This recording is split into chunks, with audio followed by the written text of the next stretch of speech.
I did not move. I did not remain. I will go back to get it though because if it's right, yeah, it would be nice to have if I'm walking. Oh yeah.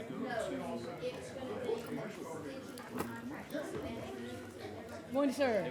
Good morning. Let's talk about it a little bit. Okay. Hey, like a Zillow for commercial space. Well, how are you? Bless, honey, bless. All right, ladies and gentlemen, Mr. Manager, you ready? All right. Mr. Clerk, we're prepared to start. All right, ladies and gentlemen, good morning. Thank you all for joining us today. We'll have Alderman Curtis Pertee lead us in the opening prayer. Thank you. One word of inspiration. Thoughts become actions, and you all know this. Action become habits. Habits become our character, and our character becomes our destiny. Would you pray with me? Heavenly Father, this is the day that you have made. We shall rejoice and be glad in it. And we come to you today with open minds and open hearts and unity. Please help us heal our community, heal our nation, heal those that are divided from one another. Lord, we ask for peace and comfort for those that have been afflicted by violence, pain, and poverty. Help us be the voice for those that cannot speak, Lord. We ask this in your name. Amen. Thank you all very much. Again, thank you all for being here. So today, we're going to aggressively try to get through this in time to do what we need to do. Yes, sir. We have a St. Patrick's Day update. It is that time again, and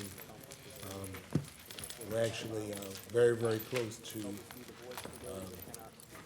biggest event we throw every year, so we'll have an update from our team regarding that. Then we'll go through our annual public safety update. We will need a brief executive session on personnel and on litigation, correct, sir? And real estate, so we'll do everything there. And as you see, the building is still under some construction, so we'll be up on the fourth floor that's how we'll proceed. Mr. Melder, Mr. Lovett, the biggest, Massey, good morning. Mr. Melder, it's on you, sir. Thank you, Mayor. Good morning, Council. Great to be here with you. The city sponsors several community events, including the Savannah State University Homecoming Parade, Martin Luther King Junior Day Observance Parade, Veterans Day Parade, and the St. Patrick's Day Parade. The St. Patrick's Day Parade is rated by Homeland Security much higher than other community events because of the amount of people that celebration draws, as well as the amount of visitors that celebration draws. Each of those community events we treat as major public safety special events. Quick, we have a number? I was asked about that yesterday. Do we have a last estimate number? We like to say tens of thousands. But of course, there are several events associated with the St. Patrick's Day celebration. That includes the parade, it includes festivities downtown throughout the weekend and the day of. So the reason that we bring the St. Patrick's Day preparation to City Council every day in a workshop is because of the heightened nature of the public safety event, and want to make sure that Council is well aware of the preparation that we go through along with state and federal partners from a public safety perspective on how we need to prepare for hosting an event that draws this many people to the city and to the parade route and to the entertainment district, which is different in number and scale than other very, very important community events. So I just want to be able to let you know why we bring this to City Council. And why we do it with our annual public safety briefing as well is because it is a major special event, and it is our largest major special event, and it is rated higher by Homeland Security than all of our other major special events. So with that, I want to turn it over to our Senior Director of Office of Special Events, Film, and Tourism, Jason Pagliaro, who will run through our briefing this year and also introduce other team members and partners as we go along for the St. Patrick's Day parade and events. Thank you. Gonna try to get through this quickly. I know you've got a busy agenda today, so go over what we're doing, the way we look at it. I'll touch a little bit on the sewer rating and how we look at those and how Homeland Security looks at those. Majority of our events that take place in Savannah are categorized as a SEER 5. SEER is a special event assessment rating. SEER 5 means that it's handled primarily by local agencies, does not require a lot of out-of-town support, and it doesn't rise to the level of being a national security type event. St. Pat's floats between a 3 and a 4, 3 being that there is some level of impact at a national level, as well as federal and state partners are involved in the planning and the execution of the security plan for St. Patrick's Day. We have risen as high as a 2 the year that the Vice President marched in the parade. It was a SEER 2 that required even more federal support. Typically, we're closer to a 4 than we are a 3. This year, we will be enacting the festival ordinance zone, and primarily the To-Go Cup zone, which will be on the 17th only for the extended To-Go Cup zone. That'll be from River Street to Victory, as it was last year and years past, between MLK and the Truman Parkway. So all the businesses in there that sell alcohol will be allowed to sell from the business. Folks will be allowed outside of those businesses with an open To-Go Cup. We are not permitting any beer trucks or the like on city streets, so everything will be local Savannah businesses selling liquor from within their establishments for folks to use out on the street. That keeps it Savannah first. So again, no outside dispensing of alcoholic beverages. No out-of-town motor coach permits will be permitted that weekend. That stops some of the issues we have with party buses coming in from outside of town. And it prevents folks from coming here already inebriated who have no intention of doing anything other than just walking around and not engaging in anything productive within the city. Control zone restrictions are the same as they are every year. No coolers in the area, particularly no styrofoam coolers, no exotic animals, unruly animals, no fireworks, and the like. That's the same thing we've done for the last 13 years that I've been involved with planning St. Pat's. Change slides. Guess we're not going to change slides. Having some difficulty. Click on the screen. Click where? Click the slide screen. Click.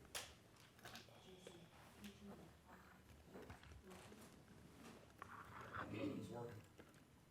Y'all come and help him. There we go. There it is.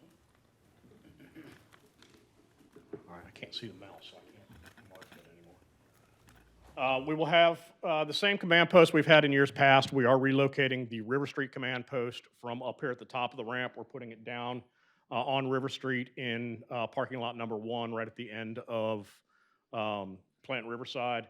The hope was that by putting it down there, we'd have a little more control over the area. It gets to be a little cumbersome bringing people up and down the ramps to the command post. So that has been moved down there. We will maintain the usual command post in City Market next to First African Baptist there at St. Julian between Montgomery and MLK. And the EOC will be out at the Adams Complex, as it's been the last couple of years, in the Traffic Control Center. Parade Day, we will have both state and federal partners in there assisting us with the Parade Day event.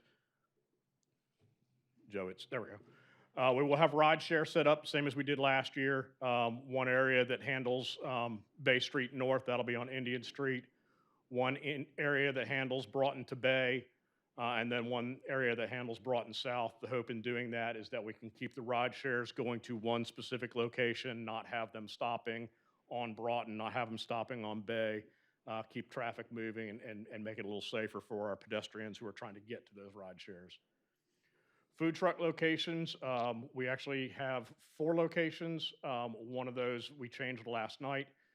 We added one in River Street in lot number 3 to add 6 additional food trucks that were not selected originally in the lottery. They have been located in River Street. They're being notified as we speak of those locations.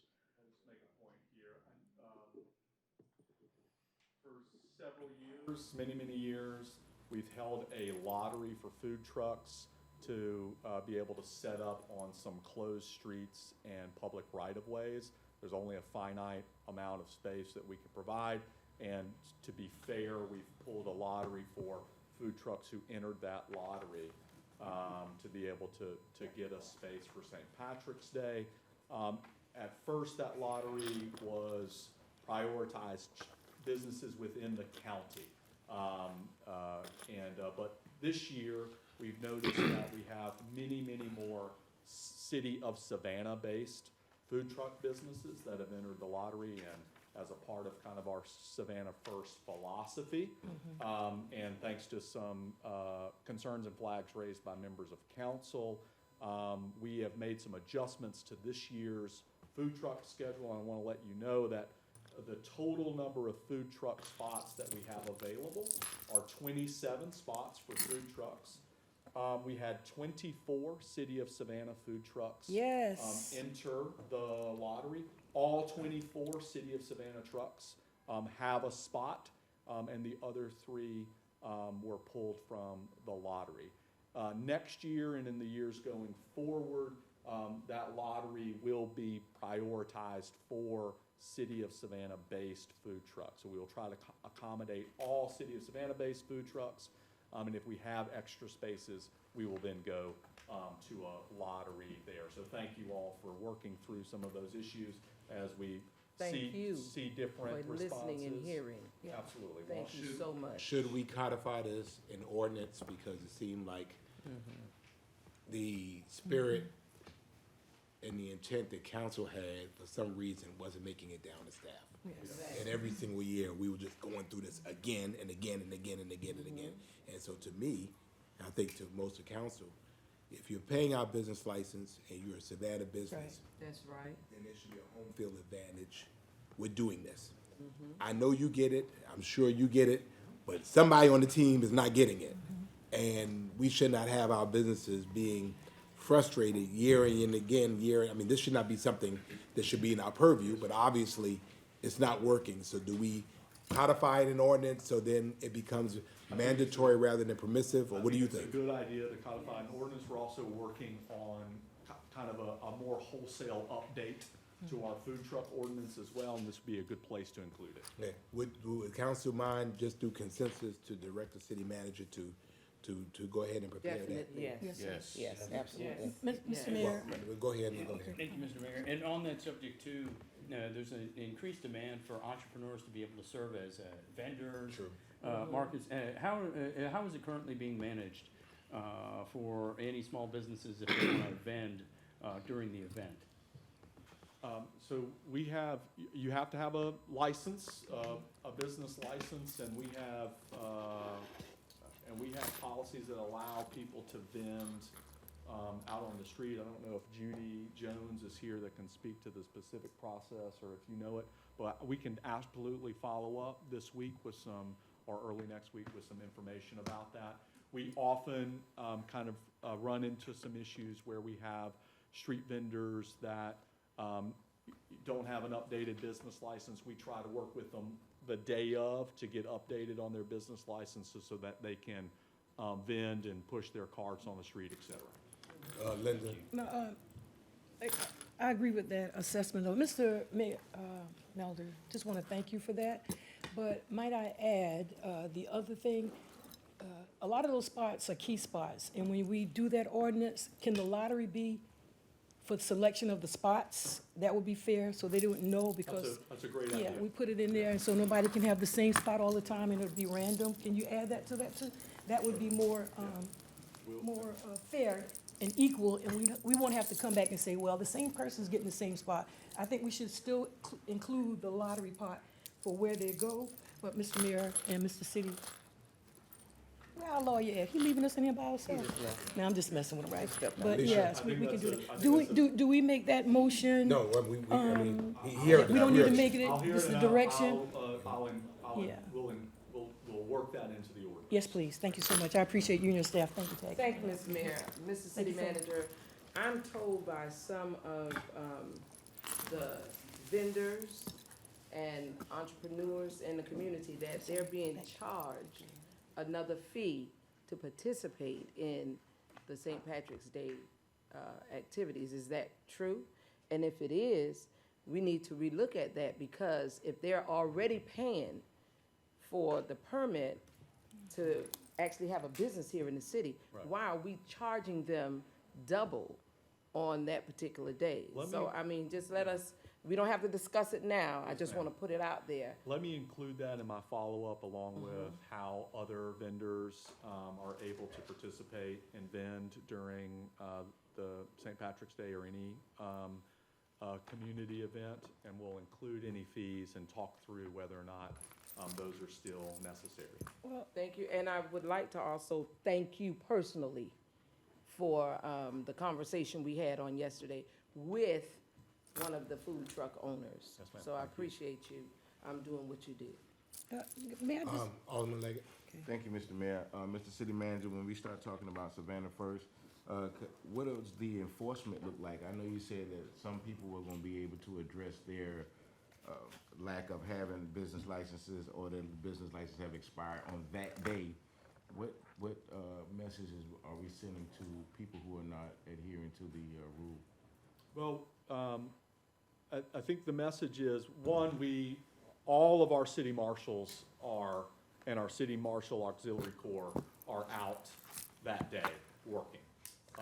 And we've, in years past, because we've had vendors who've participated every year, and this might be the only time that they've got a special business license to be able to vend in the city, but they are local vendors. We've tried to take an opportunity where, if you want to do business in the city and do business this specific way, we want to give you every opportunity to do so. And so our city marshals and our revenue team are, come prepared with the ability to register people with a business license day of. And we think that that's a good practice, because we want people who've prepared to do business to be able to do business in the right way. Now, once that time period ends, then our city marshals are out there, and there's some types of vending that we don't allow. And then that's when our city marshals are out writing citations and try to address those issues as they come. But as we ride around with the city marshals and we do make our way throughout the festival zone, some of the city marshals, I think they're afraid of certain crowds that they may run into. What does enforcement look like for the city marshals? Because I ride around, I see certain things, I report it back, but when we ride back through again, there's still certain things that are happening. I want to make sure that if we're going to enforce the entire zone, we want to make sure that the entire zone is really being monitored, enforced, and reported back to our command. Yes, sir. So we did add a new layer of city marshal enforcement since last year, and doubled it in the budget, so thank you. And that is our community support specialist positions within SPD. They're not sworn officers, they don't have a police badge and a gun, but they are SPD personnel, and they are sworn city marshals. So in that effect, when you talk about, where kind of city marshal enforcement may need to cross the line over into more SPD enforcement, that's a layer that we now have where those community support specialists can go into those situations. If they need to call a sworn officer, they can, because they have that ability to. So they're kind of a nice flex and layer between the city marshals and SPD. And I want to just emphasize that, SPD and all of our other law enforcement personnel, their main objective on St. Patrick's Day is keeping people safe. Exactly. That's their main objective. Their main objective is looking out for threats, keeping people safe, stopping dangerous behavior. And so we want to keep their focus on that. And with the community support specialists and our city marshals, being able to address some code infractions or code issues that may result in that, and only be able to call law enforcement when it becomes a public safety. So how many different dispatches are we gonna have out? Are we gonna have just code enforcement? We have Judy Jones and Every single, ABC? yeah, all city marshals are working that day. So that includes all of our code enforcement officers, which includes tourism compliance officers, it includes ABC, it includes our revenue investigators, it includes our business licensing unit, it includes our community support specialists with SPD, it includes our fire inspectors and arson investigators. It also includes our auxiliary city marshal contingent, which, you know, they're Team Savannah members, but their day jobs are not code enforcement, but they take the training and they're deputized as city marshals to be able to work that day. I'm a deputy city marshal, I'm part of that group. to be. I understand you did, and so, But y'all didn't pay no attention. well, I responded to you. Yeah, I'm as not a sure no. that that's an appropriate role for a city council member. It's not. I didn't know. It's not. But we do have to really Don't worry about it. expand our code compliance enforcement out there. Everybody that day is working. Now, everybody may have some different focuses. Alcohol and beverage compliance, they're focused on alcohol and beverage compliance. A lot of our auxiliary city marshals that day are really focused in on littering and crowd behavior within the squares and the parade routes, et cetera. Our revenue units are focused on vending and whether or not I got you. people are, you know, perhaps vending alcohol not inside their establishment, but They outside. set up bars outside on the corners. I mean, it's been proven, and I'm Yeah. right outside the hotel. So Again, there are a number of things that can happen, and we want to get to them all. We also have people who put portalets on the you know, Back of the trucks. back of their trucks, which is, you know, not necessarily allowed. Our focus is, our primary focus in St. Patrick's Day is public safety. The second primary focus is public health. And then that third focus is gonna be making sure that our, you know, Public businesses are operating in accordance with how they need to operate, et cetera. So we do have some tiers to our focus there, and if there are the areas in that third tier of focus that we need to be more attuned to, we will. We'll try that this year, but I just wanna be clear that we do have tiers to our focus. Thank you, Well, Mr. we ain't trying to be getting in no fights over a bottle that takes an officer out of, you know, takes him out of commission for a while, so, you know, I guess the tiers are appropriate. Alderwoman Shabazz, and then we, you know, the rest, you know, there's another. I know. Yes, it we can is. go on and So on. I will go Alderwoman Shabazz, but we'll do this, we'll do Alderwoman Yes, it Shabazz, is. No. Alderwoman Bell, Alderwoman Lanier, then we're gonna move on, and then we'll pick up the questions at the I do end. have one more question. Right, we'll pick up those questions at the end, because if not, we'll never get through the presentations. I mean, We'll- we're we'll wait talking till- about we'll- it. we'll I wait just till we need get- to know if the well, food truck. No, I people understand, have to be you're asking the question 500 now, Alderwoman Shabazz. Thank you, Mr. Mayor. I just want to say that I personally, along with my family and our businesses, we worked St. Patrick's Day for 30 years as vendors in transportation and food services and things of that nature. So this is really a pleasant conversation here for our city council, this administration, to actually make law and to create put more teeth into our ordinances, so that the Savannah businesses, we who operate and in this environment in our city for 365 days out of the year, that we are first. And I'm just really pleased at this conversation at the table today. So thank you, City Manager, Mayor, and colleagues for this conversation. Alderwoman Bell. Just to ditto, I appreciate staff actually, well, I guess I should say I agree with the mayor's comment in the beginning that we codify some of these suggestions, so, well, obviously, so we won't have to be having the same conversation again next year. And thanks for paying special attention to local vendors, City of Savannah vendors. I would just caution you to recognize that it has to stop somewhere. I mean, this can go on and become, a monster if you continue to try to think of every little, I mean, this is a work in progress. But thank you for what you're doing. And thank you for listening to the council members who especially are representing business. Alderman Lanier. Thank you. Mr. City Manager, I'm sure you all have had some extensive conversations about the security measures with SPD.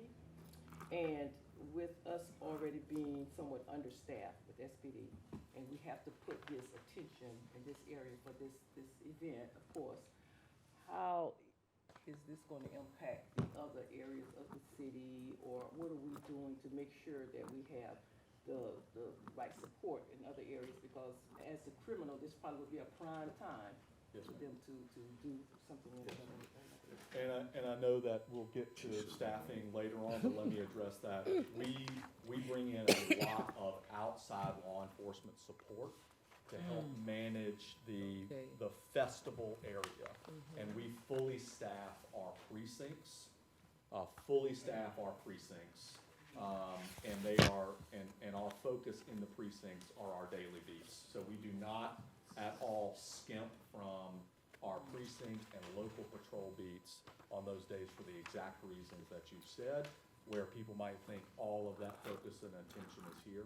So we really, and we have a lot of support from outside agencies, regional law enforcement agencies, state and federal come to help us support to manage, and our SPD patrol staff, the county's here, the sheriff's office is here, there's a lot of great participation. And so that allows us to keep our precincts fully staffed at every shift. How are you guys gonna stop people from parking in Yamacraw? Cause we was overflowed in Yamacraw last year, and All right, let's go through the presentation. The last thing I'll say on this is that I look forward to the day that we have the capacity where we could be Savannah Hall, because we just have the small business entrepreneurial opportunities there that we can take care fully of all of our needs and have them all internal. And we're getting there. I mean, we're way better than we used to be. So go ahead and continue. I want to make sure we get through presentation. So Getting to some of the questions that have just been asked and primarily about security. Every year we do this, and I've already requested it for this year. The FBI is currently conducting a special event threat assessment. They're looking at everything going on around the world, in this country, and then locally, along with our partners at SARIC, as well as Department of Homeland Security, GEMA Homeland Security. They're all doing special event threat assessments. All of that will be compiled and will be looked at for final plans once those are all in. But we base this based on what we've had years past and what those threat assessments have been in years past. Last year, we physically walked the entire parade route with representatives of GEMA and Homeland Security, looking at the route from both a crowd control perspective, but also looking at it from the perspective of vehicle-borne attacks, IEDs, and the like. So if someone was trying to do an active shooter, a bombing, or those kinds of things, and we took those recommendations from last year, applied them last year, we took them and applied them again this year, and have upped some of our preventative measures this year because we have seen some trends in vehicle-borne attacks at other parades and the like, especially due to the length of this parade, how long it takes to get through the parade, using things that are going to move the way we would for a faster moving parade don't work for this type of parade. So on that note, we have added an additional 120 water barricades this year to prevent vehicle-borne attacks on our parade route. PD, traffic engineering, and the fire department all looked at the location of those to ensure that we could still respond to fires and emergencies along the route, and that it would not hinder those responses, but we could still maximize the protection given to the parade route, particularly around the squares and things like that, where our guests, our visitors are gathered, to make sure that we could make this as safe as possible. Along with that, we have several other security actions that are put in place. We have a nuclear sweep of the entire route, which we do before this parade. We do it before other events as well. In addition to that, 4 CST will be down. They'll be monitoring for chemical and biological weapons by air to ensure that our guests and our visitors and our citizens are all safe during the event. Construction sites along the route will be informed to remove all their dumpsters. That prevents a location that someone could stash weapons or the like. So all of that will be removed from the area as well. We've met with Parade Committee and continue to meet with them to make sure that any concerns they have are addressed, to make sure that our partners are all involved in the planning of this event. As the city manager said, this is an all-hands on-deck operation. We do pull in a lot of outside agency assistance. Police vehicles, along with water barricades, will be locking intersections. EOD sweep of the route by canines, along with the NRAD team, which I just spoke about. We will have SWAT personnel out, along with our bomb squad and GBI's bomb squads, ready to respond to suspicious packages. FBI, GBI, and GSP will all be present in our EOC for the event, so we don't have to go to somebody else. They will be present, and we can get to them immediately just by turning around and talking to them. Squares are going to be the same as last year, and I'll power through some of these so we don't take up too much of your time. Marshals will be in the squares at 11:30 p.m. Monday night. Squares will close at midnight so we can get them cleaned up. At 6 a.m., the land rush will start. We'll be doing cleanup during the parade from our staff, as well as a contracted staff, local Savannah business, that will be doing that. So those will be done by 6 p.m. The squares should all be released to the public on parade day. Big things to note, sign posting and barricade staging will start on the 11th and the 12th. We do have pre-printed signs this year, so no handwritten signs. They are all high visibility, same ones we put out for MLK Day this year. On a bright note, don't know how many of you heard this, typically MLK Day we see around 50 tows. This year we saw 17. So messaging to our community, messaging on our website, messaging through our media partners, and the new signs reduced that to 17 tows from where we were normally at around 50 to 60. So huge improvement there. We're hoping to see the same improvement this year with St. Pat's. Friday, command post will start getting set up around noon, so you're going to start seeing the hustle and bustle of us getting everything in place at noon. The event starts that afternoon. We will have SPD briefings at their command posts at 4, and the show will begin at that point. Monday is the Jasper Green Parade. That starts in Johnson Square, marches down to Madison Square, and GSP will start showing up. We have hotel rooms for the ones that are coming from too far away, so they don't have to try to get here at 3 in the morning for roll call. Then parade day, roll call starts, I believe, at 4. We start feeding the officers that are out on the parade. We feed them breakfast and lunch because they're out there all day. 9, we'll start the staging area closing and towing about 6 a.m. Bay Street will close to get all the barricades in place about 9, and at 10:15 the parade will kick off. Which, that's everything I just talked about.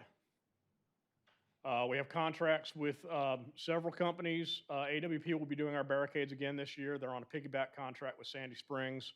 Sunbelt will be providing light towers and utility vehicles, ready ice bins.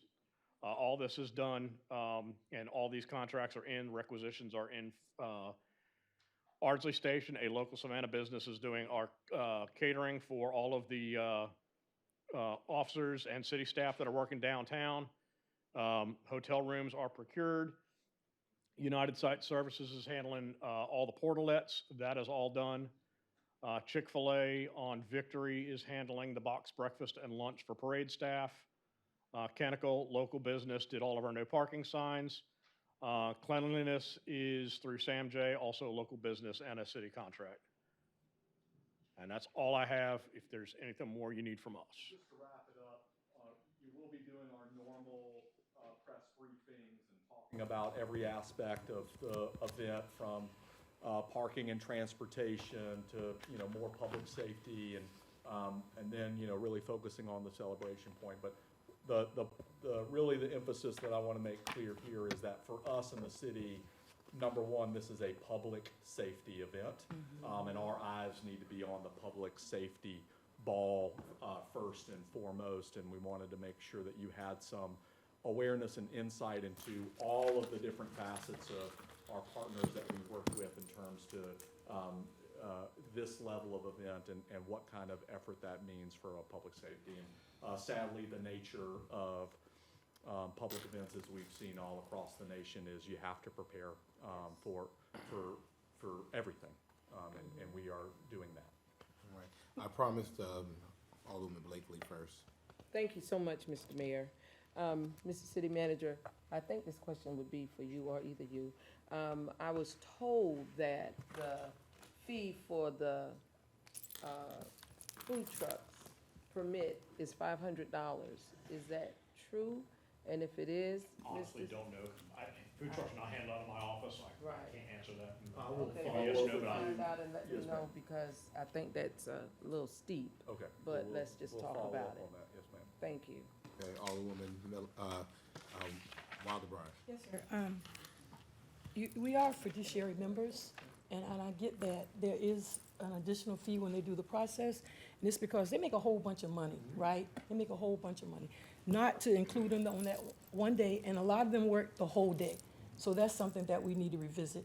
The $500 may be too much, but we should always include an additional fee because it's another service, right? The other thing is, I want to make sure that we do something for our sanitation workers. They're out there 24/7. We have not included them in those meals, and they were having some problems doing that. And so they are part of that situation. He's looking because you have it, and I appreciate that. No, They do a really good job. We I'm want to there- include them. I'm there serving breakfast with them Yeah, every morning on yeah. St. Patrick's Day, so we Yeah, do. we want to make we'll sure, look into but that. a lot of them don't reach that because they're not on schedule for that time. But if we could just make sure, because even if it's the day that they clean up, that we can do them a box lunch or something, because they're out there and I see it. And the next day at the parade, it's like we didn't have a parade. So we want to take care and make sure everybody is equitable for everybody who's participating and working. Yes, sanitation. ma'am, Yeah, we respect. will, and Thank you, they sir. are the heroes. Yes, of they the are. show. They really are. We want to make sure Okay, that. Thank you, sir. Mr. City Manager, will we be, having some geofencing around certain areas of the city?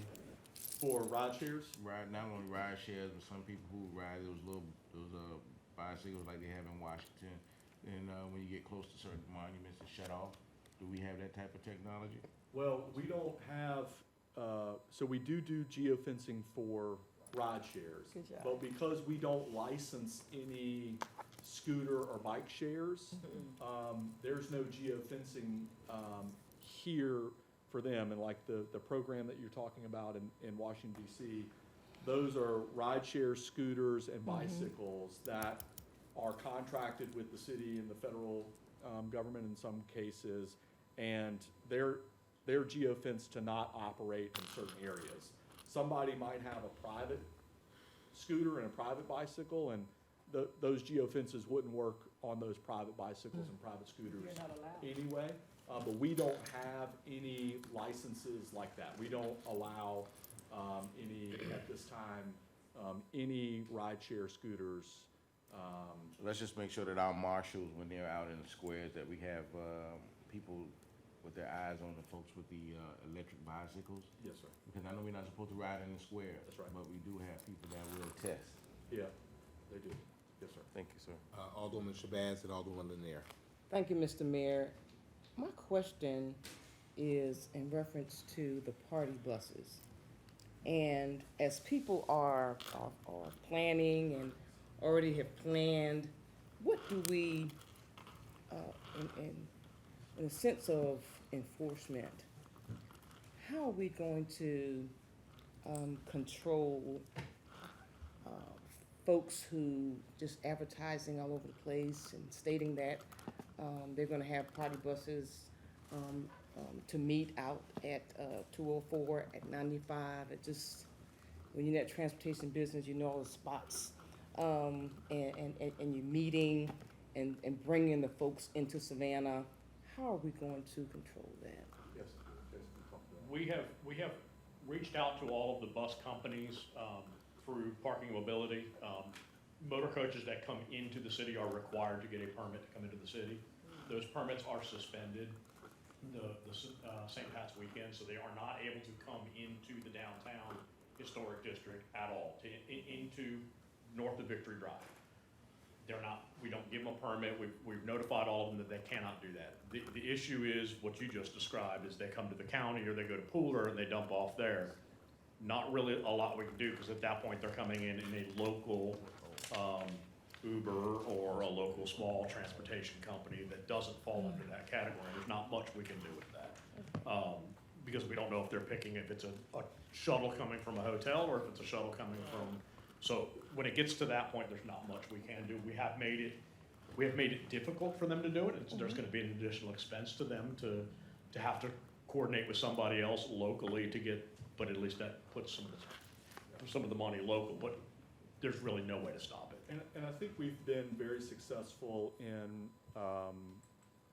keeping the larger tour buses out of the area, which caused some problems, some public safety problems, because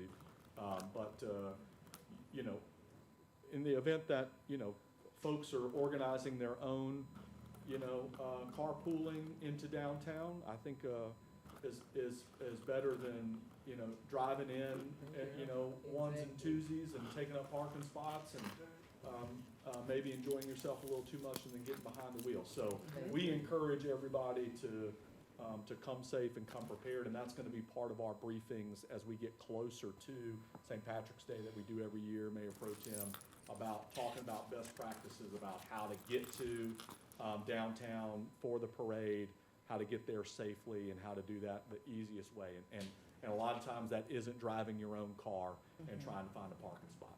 Good job. Thank you, Alderman Lanier.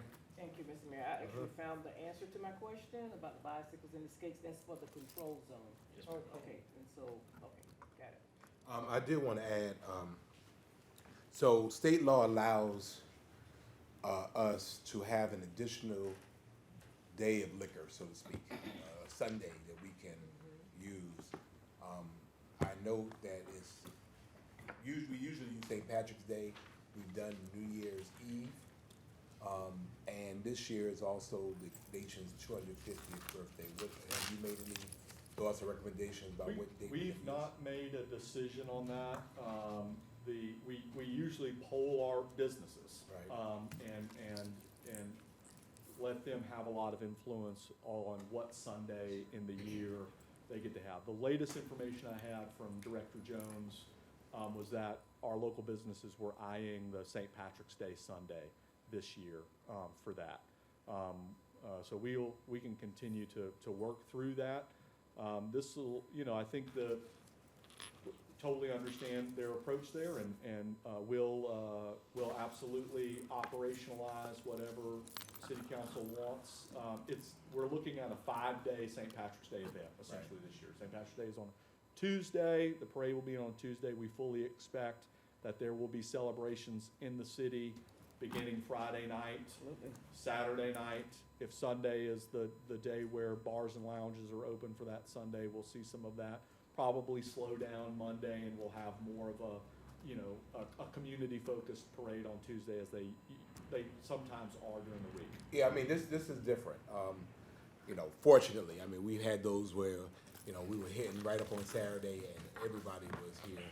I think you'll see kind of a real bulge for the weekend, and then, you know, folks gotta go back to their real lives, and then, like you said, it'll be much more of a little hyper-local event on that Tuesday. I think some of the plane reservations are kind of showing that too, that you can't really get in or out during the weekend, but, you know, toward during the week, it seems to get a little bit better, so. Yes, sir, and I know this presentation is a lot focused on the 17th itself and the parade and the operations, but you saw on some earlier slides, our public safety presence and command centers begin downtown Friday, and those nighttime events are, and the entertainment that happens in our entertainment zones that weekend is just as much a major focus as Parade Day is. Okay. All right. Yes, ma'am. I did have a question. Mr. City Manager, in reference to our sanitation workers, I think I mentioned this to you before about a blitz that they normally get when they do St. Patrick's Day and other major events. And, is it possible that we could relook at making sure that they get that that pot of money, however it goes with the blitz? So you can Okay, research so it you're and, asking me for some, like, what additional stipends are Right. afforded our sanitation team? yes, Yes, ma'am, I'll follow up with you on that as well. Okay, and I saw Dean Pravat's, hand when a question was asked, and I think you should, cause he's saying that the people do get fed, because you all make sure they get fed. On the day of the parade, teams come in early, and before initial cleanup is done, they get together and they are provided a hot breakfast. Okay. They are also provided a box lunch during the day. Great. So they get breakfast and lunch. The day following, after they do the blitz to clean up early, they get another breakfast. Oh, good, okay. Well, there are always two sides of the story. We want to make sure that it's covered, and if you acknowledge that, I'm good. But I do want to tell you that fee, that they pay, the additional fee, is to pay on the city's right-of-way.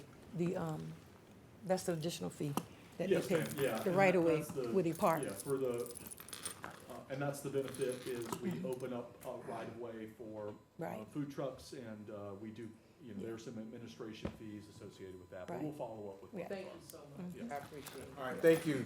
Tags, thank you, sir. You got a question? Go ahead. Yes, sir. I wanted to make sure the city manager know that the neighborhood associations want to make sure that whoever the vendors are that put up the no parking signs, when they take them down, just don't rip it down, take the zip ties down also. Yep, And, yes, sir. there's still a big bag of, zip ties that the neighbors association have from last year when they I had saw to do that it. picture. Yes, sir.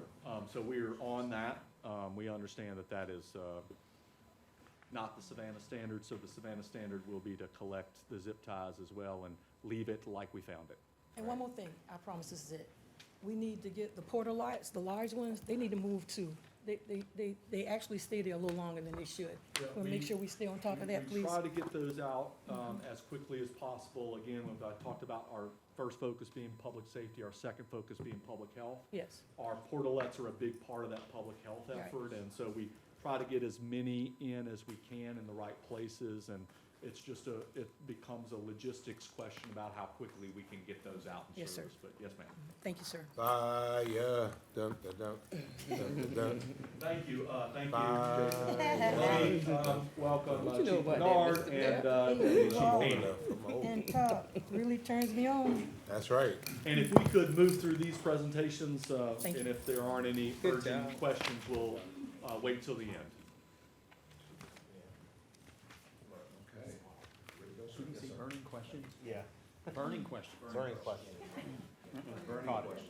This is good. You almost caught me sleeping. Come on with another one. Somebody got another one. All right. Okay, well, it's still morning. Good morning, Mayor, Morning, Chief. Council, Mr. City Manager. I'm Fire Chief Derek Menard, and it's an honor to be here in front of you in the city of Savannah to represent the Savannah Fire Department and a recap on the year of 2025. So we're going to go through some slides, and then I'll entertain any questions as they come along. With me again is Chief Handy, Deputy Chief. Okay, so I'm going to hit these first few slides pretty quick. The vision of the Savannah Fire Department mission and values, these are how we operate. This is something that we expect all members of our team to hold dear to their heart as they're serving our citizens and community. Our visions, we are committed to serving our community while preserving life and property. The mission is we are committed to serving Savannah by continuously improving with a culture that encourages innovation, professionalism, and inclusion.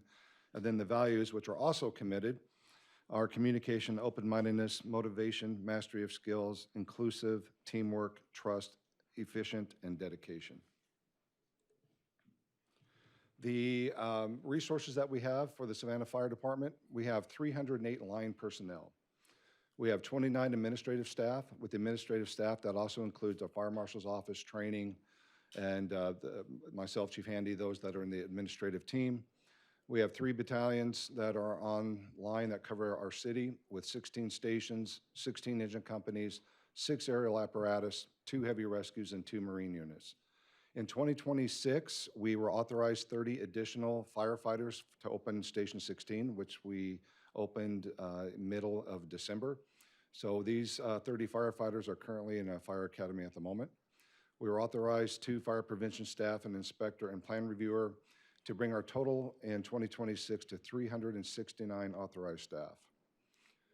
Our core services, fires, industrial fires, fire alarms, hazmat incidents, technical rescue, water rescue, emergency medical, fire investigations, permitting inspections, plan review, fire prevention, special events, and fire education.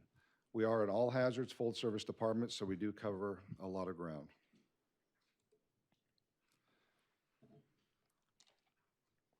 This next slide shows the fire districts, the station locations. And one thing that I really want to highlight on here is our new station, Station 16, in the New Hampstead area. When we look at that, we can see that on the left side of the map, you'll see SFD 16 and Aldermanic District 5, that was a glaring gap of service that we really need to provide fire coverage for, as well as police. So when we look at that, you can see if you take that station out of there, you can see that large area that did not have a fire or police presence on a regular basis. So we're grateful for that. We're grateful to the community to support that, and it's really helping our response in that area.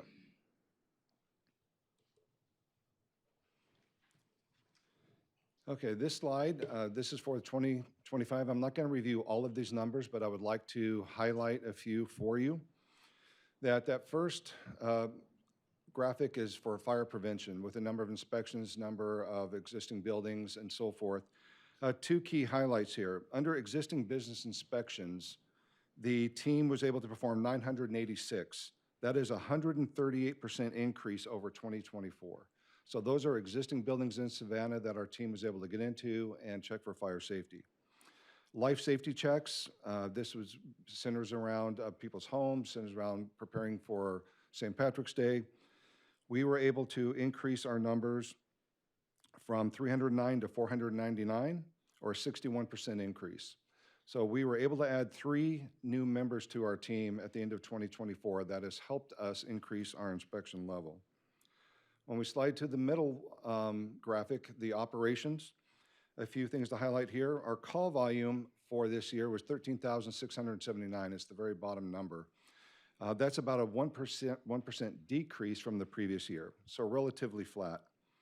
The fires, however, we had an increase of 6%. We went from 737 to 788. And then EMS calls, we had an increase of 8%, and that equaled 5,219, so that 8% increase over the years. So why did we have a decrease when in our total numbers between 24 and 25 if our fires and EMS increased? Well, we look at 24, we look at our hazmat numbers are down 38%, and then our service calls were down 10%. We had the large storms in 2024. So that is a big area where we did not have that need for down power lines, trees, and that type of thing in 2025. The far right, administrative, we look at numbers of contacts. The first number there, number of public safety contacts, 8,782 citizens that we contacted in the community. And then we have our Narcan numbers administered, 70, CPR administered, 207. Again, part of our EMS program. Fire investigations, 396. So, a very busy year. This slide, we focus on the EMS and fire response for 2025. In 2025, unfortunately, we experienced 4 fatalities. The 2 of the fatalities were during the snow event in January of 2025, and then 2, they were on the 22nd of January and the 23rd. And then we experienced 2 more later in the year in November, on the 7th of November and the 16th of November. And for council's knowledge, anytime we have a fire in our city, the Savannah Fire Department does what we call a fire blitz. So when we have a structure fire, we go into the street that the fire is on, and we knock on doors and we talk to the community about the fire that occurred. We ask them about their smoke alarms in their homes. We talk about batteries. We talk about safety. We offer to do life safety inspections of their home. And we do that on the block where the fire occurred, as well as the blocks to the left and right of it, so on either side. So we do that for every fire we encounter, whether it's a fatality or not. With the fatalities, we also do tailored messaging, and we have our PIO that is really taking initiative on whenever we have fires, we look at cause, and we do public service announcement based on that and really target our audience. Our average Facebook views on Facebook is 75,000, so we're reaching a large number of constituents. EMS calls, they comprise of 38% of the total, out of the 13,679. And then below that, the first unit arrived on scene within 3 minutes and 23 seconds, 77% of the time. So why do we use that number? Well, the national standard is 4 minutes. One thing I want to remind this group is that Savannah Fire is CFAI accredited as well as ISO 1. So we hold ourselves to it's a continuous quality improvement program. When we look at that number, 323, the national standard is 4 minutes. Well, we're at almost 100% response time for 4 minutes for first unit on scene, which is remarkable. That is remarkable. So what we have decided to do was we brought that number down to 323 because we wanted to set the bar even higher. And so we use what's called 90th percentile when we evaluate our data. And so we are meeting that 77% of the time. When we move to the right side, the fire total response percentage is 6%. Now remember that when we fight a structure fire, it is resource intensive, it's labor intensive, it's extended on scene times. So it does account for a large amount of our commit time in our response. The first unit arrived on scene within 4 minutes, which is the national standard, 88% of the time. Again, we're striving for the 90th percentile, so we're 2% below that, and we'll evaluate how we can improve this is travel time, not response time, let me correct that, travel time. So the moment our crews leave the station and arrive on scene. Okay, citywide incident category map. So I know this is a little hard to see at the distance, but we took the 2025 response data and we plotted it, and this is actually a heat map. And so you can see where the calls are per your our aldermanic district. Yeah, so it is pretty remarkable. We call it the Abercorn Corridor. You can see with the downtown spreading to the south, the density of the call volume, and then as it wraps around to the south side of our city, then out to the west side of New Hampstead, and then, of course, the Highland area there to the north. So, again, this is a point of information, and as you can see, the largest call volume concentration is in District 2, which is downtown. So some highlights from 2025. So, city, we hired a new fire chief, so it's, it's absolutely wonderful to be back in the city of Savannah. These first 2 months have been amazing and very, very fast. We promoted 47 personnel, which is, talk about a morale booster. So we opened Station 16, so we had to hire captains, we had to hire engineers, and then also account for the retirements of 9 personnel. We opened Fire Station 16, we have purchased 9 new apparatus. Training, we completed 100% mandatory state training hours, which is another great accomplishment. Demolition of our 60-year-old training center to prepare for a new state-of-the-art to be installed. Our community risk reduction and outreach, we had our 3rd year of Camp Ignite, which has been very successful. And then 2nd year of Camp Reignite. So that's bringing back our graduates for a day to be refreshed. We started our Camp Hero, which is for our young men in our community. We had 2 open houses. We graduated 10 young men and women from our Explorer program in 25, and currently we have 18 in the new class. So that is wonderful. And then we had the Savannah Fire Department Family Day. A personnel highlight. So when we had the Chatham Savannah Days this past week, one of our own was honored, and that's Kenneth McDonald in the middle. He is one of our fire investigators. He was the Fire Investigator of the Year for the state of Georgia.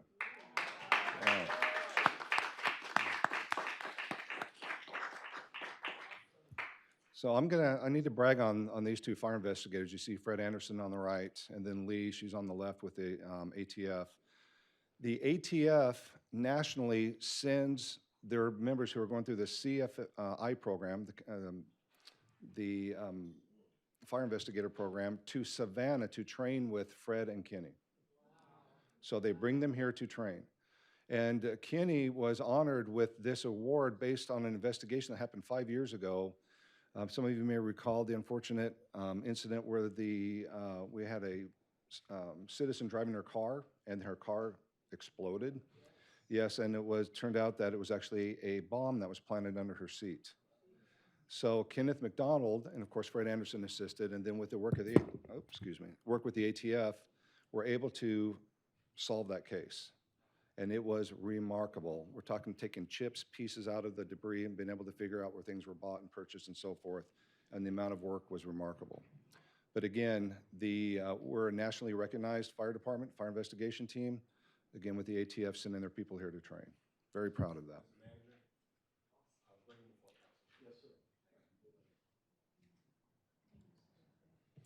2026 priorities. So what we want to do is highlight I'm not going to read through all of these, but highlight a few of the priorities that are in our Savannah GPS. So the first, community risk reduction and prevention. That's our GPS goal 1, objective 1, strategy 2. So 2 to highlight, reduce residential risk, fire risk and high-risk neighborhoods. And then expand community participation in fire prevention and home safety. Dropping down to talent recruitment and retention, that's under the same goal, goal 1. Strengthen targeted community pipelines and candidate experience to increase local hiring and hire a diverse group representing the community. Then I'm going to drop down to the 4th bullet, build a public safety youth talent pipeline. Other highlights, emergency communication and public information. So the first bullet, evaluate public notification methods to meet community needs. This is our RAVE system, so getting better connected with the citizens of our community. The facilities, infrastructure, and readiness.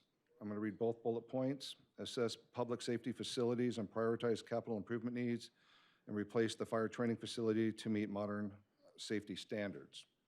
And then finally, the workforce wellness and resilience, the first bullet point, expand mental health and peer support for public safety personnel, which is always at the forefront as well. So that concludes my formal presentation. Quick question. Did we save any lives this year? Yes. Yes, we did. Okay. We had a recent fire that was about 2 weeks ago. We had a gentleman, we responded to a fire, it was a residential, or house of many residents, and we got on scene with fire, and our crews went in and were able to save one of the residents, pulled them out.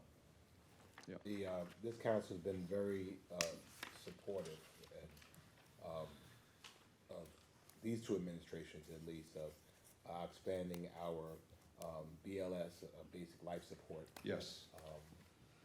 because of your extremely efficient arrival times. Yes. 3 to 4 minutes you're there, often before the police and way before the ambulances. Yeah. How is that working out?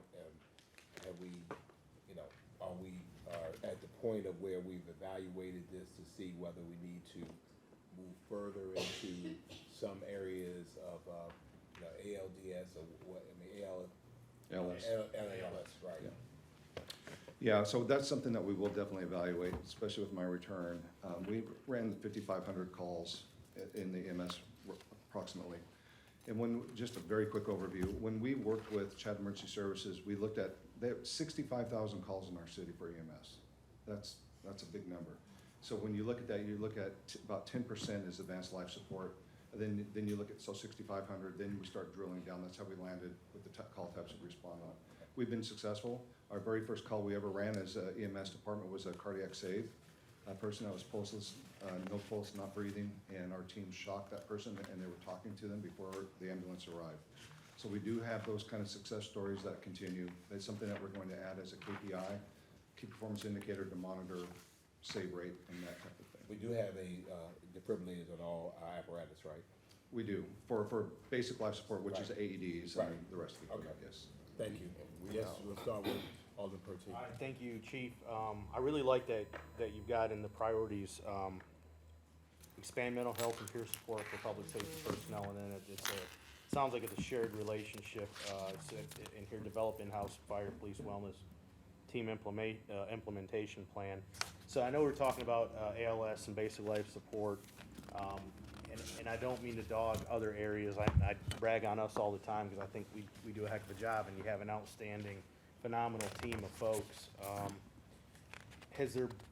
Where are we at in terms of being able to further supplement those priority medical calls? Do we have a rapid response team? Do we have paramedics that are hired within Savannah Fire Department that can ride those calls to be able to provide that life-saving measure before Chatham EMS arrives on scene? We do not formally have that in place. We do have about 14 paramedics that do work for us, and that's a whole nother Yeah. side of the business if we want to tackle that. Yeah. That's something that we should definitely consider and look into. But getting advanced life support equipment and the licensing and training, it's a big undertaking. Yes. But absolutely would love to explore that option. I think with a city our size and a department your size, especially with the rating that we have, I think that is something that we need to look into, especially since we've seen a lot of news coverage over the wait times for EMS to arrive on scene. Our folks, you've got a 4-minute response time, right? So there's a big difference between 4 minutes and 15 minutes to save a life. Yeah. And I think at this point, it would behoove us to explore that option or opportunity for us to be able to have some sort of rapid response team where you have paramedics going to render aid in whatever manner they can until that transport unit gets there. So Yeah, absolutely. that, Mr. Melder, if we could Yes, sir. really look into that. Continue to look into that. That's, we can. And I want to point out too, when you thank the fire department for the strategies they have, I just want to point out that was actually Yes. your strategy. Yes. And GPS specifically. Yes. So that's, Thank you. so thank you. All right, I think I saw Alderwoman Lanier next. Thank you. There are 3 things I want to mention, and one was the Mental the health. mental health piece, and I'm sure you all are coordinating with SPD, so do you all respond? You get a call from them? How does that work? So those are medical calls that we typically do not respond on. We identified 8 call types that are the most critical that we respond to. Now, if SPD needs our help or assistance, absolutely we go. Okay. But it's not an automatic response for our fire department. Okay, thank you. All right, I thought I saw, oh, sorry, go ahead, Oh, sorry. please. I was looking at this total incident slide per district, and I found that pretty interesting. I was trying to look at these numbers to see if there's some kind of correlation with the 6th district being the least, and that's like more sparse, newer structures. I'm just trying to understand this. The 3rd district is 2nd. They have older structures in the 3rd. Yeah. And District 5 next, and District 1, then District 4, and 2nd being the most incidents. And I can understand that with the nature of the 2nd district, downtown, the businesses, the restaurants, of course, we expect that, the more density. So what are the criteria? Density, age of the structures? Yes. So, yeah, what do you all get from that as far as looking at the numbers? So density is a big part of that. Yeah, you're absolutely right. Age of structure is part of that. Socioeconomics tends to be a part of that as well. So those are the things that we look at. And then when we have these high concentrations, we look at, I could really go down a rabbit trail on that one, Mr. City Manager. Yeah, so we break these down. We do what's called a standard to cover, where we look at the data in minute detail at every part of our city to see exactly the type of hazards, what's going on, types of calls, and what we can do to help improve the service in that area. Exactly, because when you understand those numbers, then you can look at it like a pattern, a management tool. Absolutely. Okay, good, you're on top of that, I appreciate that. The last thing is, I am so proud, we have a great fire department, I think everyone knows that. However, I'm looking at this arson, we are so proud of these people receiving these accolades. Fire Investigation of the Year, they are outstanding, nationally recognized arson investigation. You talk to the community on every fire, that's great. So I would like to get some information and some numbers on what we found at that East Eastern Wharf fire, that was pretty suspicious. I never heard anything, Yes. about how that turned out. And the Weeping Time fire.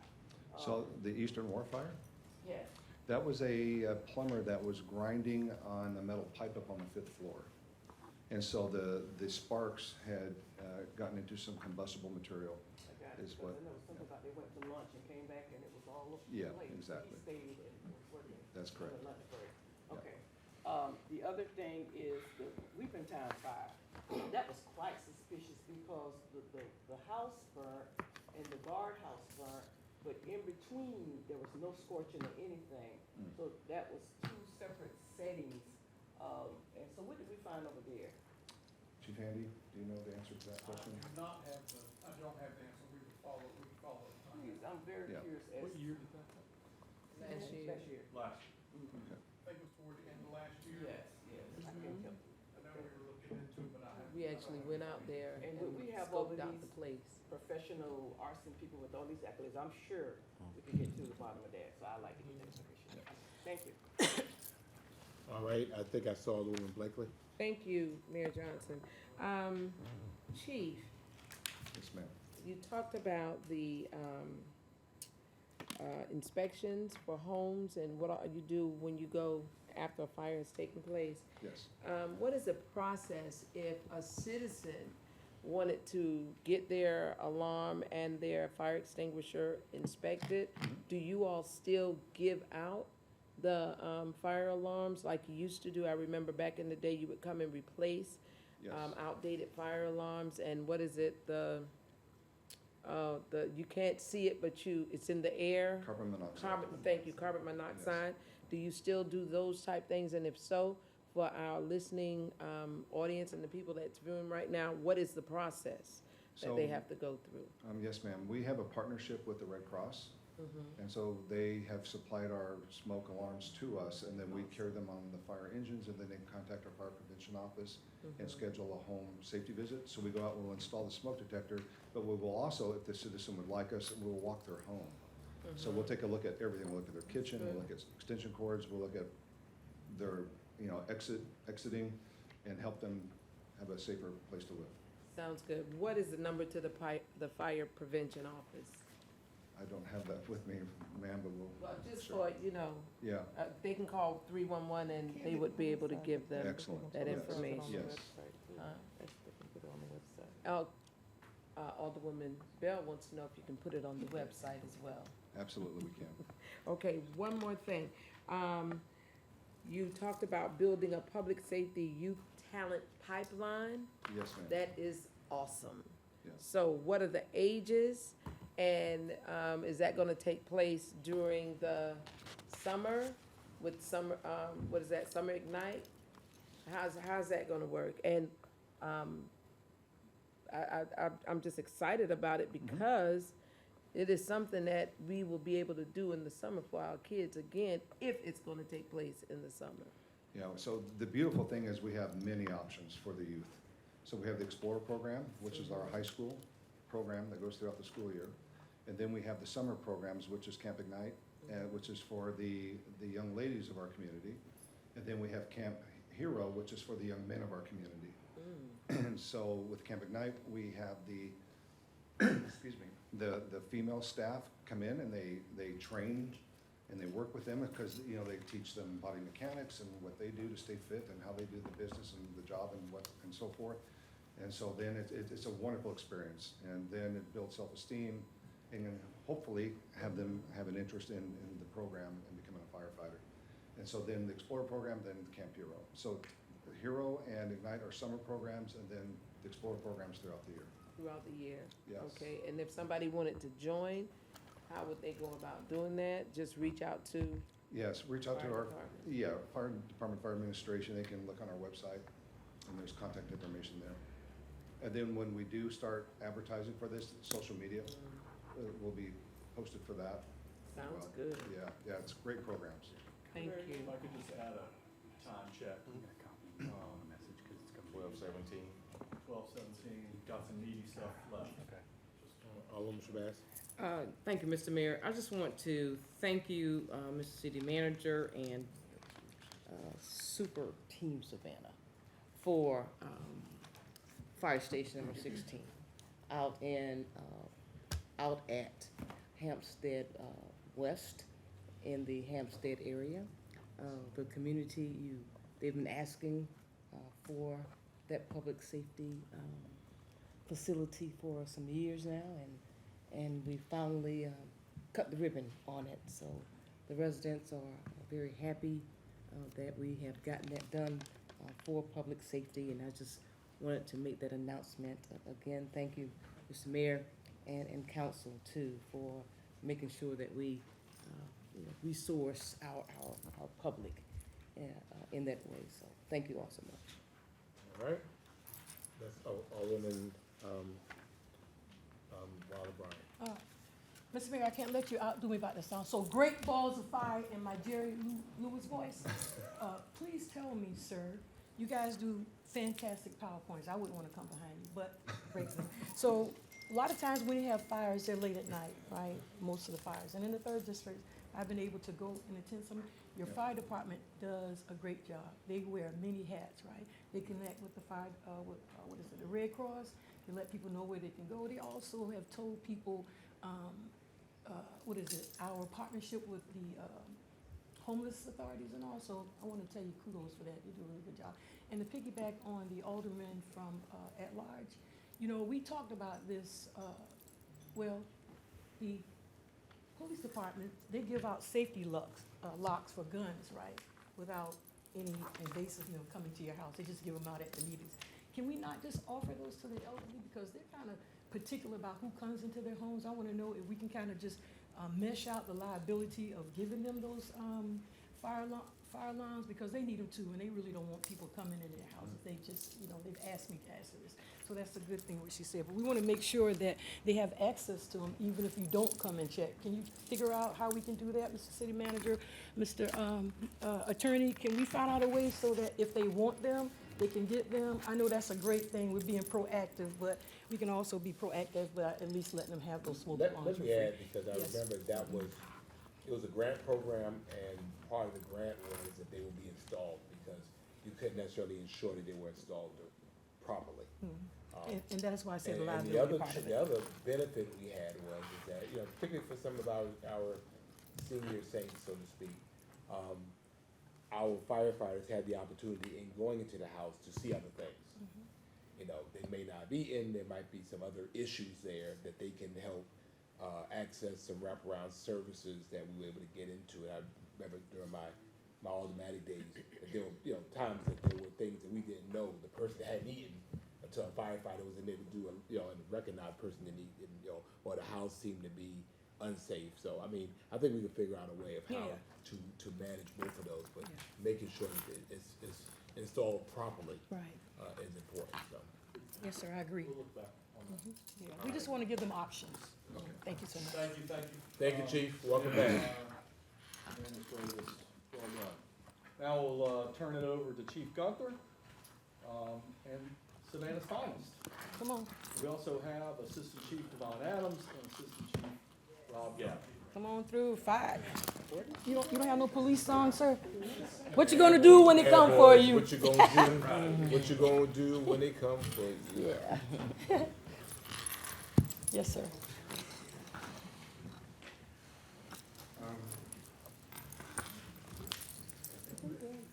Scroll through those slides. All right. Thank you. We'll get back to them.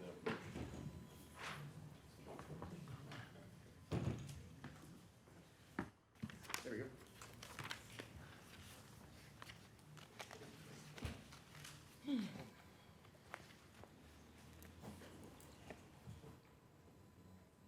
Mr. Mayor, members of council, Mr. City Manager, good afternoon. Good afternoon. On behalf of all the men and women of the Savannah Police Department, both sworn and professional staff, thank you for your continued investment in our agency. It's because of your support that we can deliver the exceptional level of service our community deserves and to continue being the premier law enforcement agency in this region. Before I continue, I'd like to introduce my team that's with me today. Assistant Chief Devon Adams, Assistant Chief Rob Gavin, Director Kelvin Bryant, who's our Director over Police Administration, and Dr. J. Sonia Johnson, who is over our Office of Strategic Operations and Accountability. Now, there are many ways an agency can pursue the goal of becoming a premier law enforcement agency, but there's only one right way to do it. The Savannah Police Department is committed to that path through the Savannah GPS. In alignment with the newly adopted City of Savannah Strategic Plan, SPD will be guided by the pillars of the Savannah Police Department. These pillars, crime prevention, workforce development, transparency and accountability, and community partnerships, are fully integrated into the GPS framework and will drive our progress forward. So let's dive right in and recap last year's crime stats. And like I always say, one crime, one shooting is one too many. Although last year we continued to make meaningful progress in reducing overall crime, even as certain categories presented new challenges. Overall, the department recorded a 0.4% reduction in total Part 1 crimes compared to 2024, and a 10% reduction compared to 2023. While violent crime increased by 3%, it is important to note that 40% of violent crime categories did decline. The increases were primarily in homicides, which went up 3, robberies plus 39, and aggravated assaults without a firearm, domestic related, were up by 22. Property crime continued its downward trend, showing a 1% decrease from 2024, and 40% of all property crime categories experienced reductions. When viewed together, the slight rise in violent crime and the modest decline in property crime still resulted in 2025 Part 1 crime totals remaining below the 5-year average. Now, the broader context matters. Thank you. This broader context matters. Total Part 1 crimes have steadily fallen since 2022, and 2025 represents the lowest level recorded in the past 6 years. Violent crime had declined each year since 2022, before experiencing a slight uptick last year. Even so, last year's violent crime totals remain below both the 3- and 5-year average, making it the second lowest violent crime year in the past 6 years. Property crime followed a similar trajectory, gradually decreasing since 2022.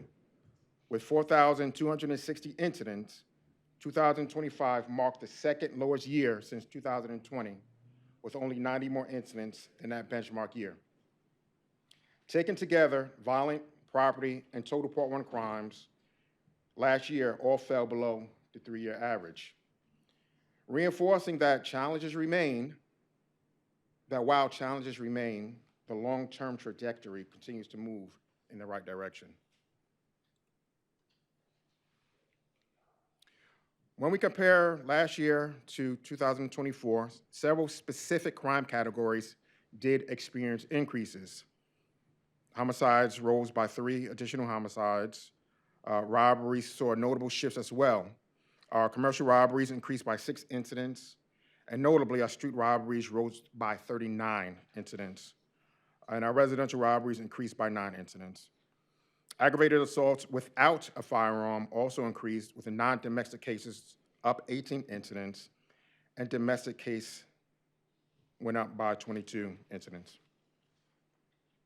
Within property crime, a few categories showed increases. Residential burglaries increased by 18 incidents. Sudden snatching rose by 23 incidents. Shoplifting increased by 37 incidents. A considerable increase that we had is theft from buildings. And theft from building is pretty much a theft occurs in a building that's accessible to the public, where the offender has legal access to.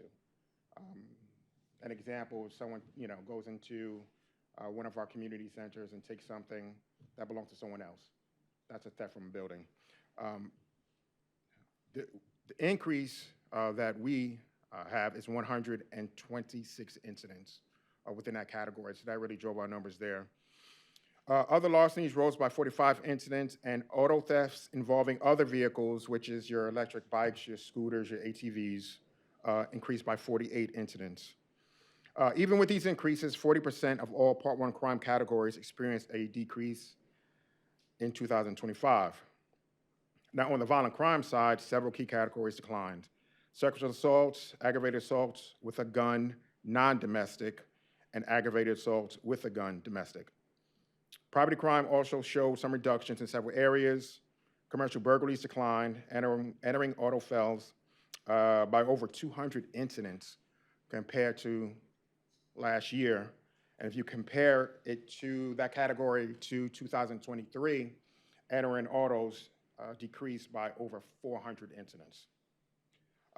We had decreases in theft from yard, and overall auto theft dropped. So taken together, these shifts illustrate a complex but encouraging picture. While certain categories rose, a substantial portion of both violent and property crime categories continue to trend downward, reinforcing the long-term progress the department and the city has been driving. I want to take this opportunity to break out the shootings, and the categories for shootings are homicides, shootings with injury, basically someone gets shot, but it's not fatal. Shootings with property damage, and then person shot at. So those are our shooting categories.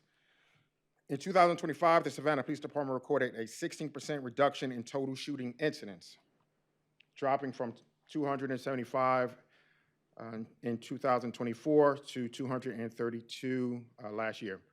This marks a step forward in our efforts to reduce gun violence across the city. Shooting-related homicides increased slightly, rising by 2 cases for a total of 23. Overall, the city experienced 28 homicides, while the department achieved an 89% clearance rate. I believe the national average for clearance rates for homicides is about 50, maybe 50, 55%. Some of the known motives behind these incidents, which are unfortunate, follow some patterns that we've been tracking regarding the homicides. 4 stem from arguments or disputes. 1 was connected to a robbery. Again, these are the motives that we can prove. And 7, unfortunately, were domestic related. Yeah.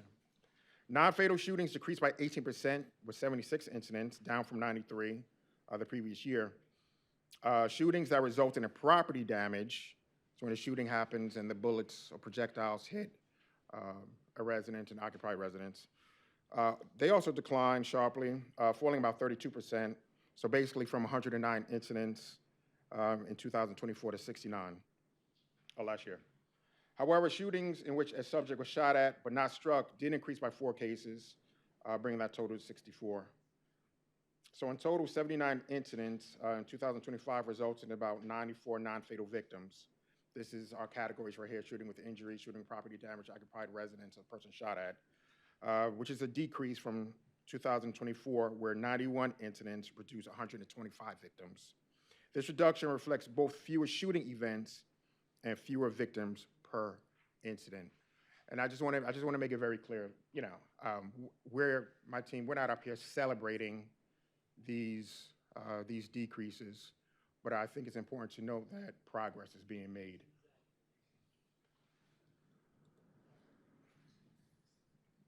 So alongside the reductions in shootings and non-fatal victims, we also observed declines in both ShotSpotter alerts, number of rounds detected, and shots fired calls. Notably, our highest activity blocks for ShotSpotter detections saw improvements. Across these locations, alerts dropped from 76 in 2024 to 63 in 2025. The total number of rounds fired fell even more sharply, decreasing by 123 rounds, or basically 34%.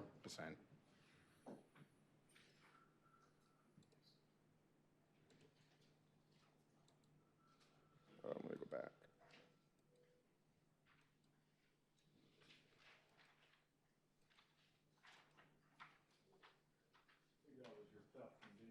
It was. Yeah. I don't know. I'm gonna just go through it. I got it, sir. I got it, sir. Yeah. Thank you. Sorry, team, I can't. We leverage technology, but evidently I can't leverage it, so. Okay. So basically, so in 2025, the Savannah Police Department recorded 190 guns stolen from vehicles. Of those, 131 were taken from unlocked vehicles, meaning 69% of all firearm thefts from vehicles occurred simply because the vehicle was left unsecured.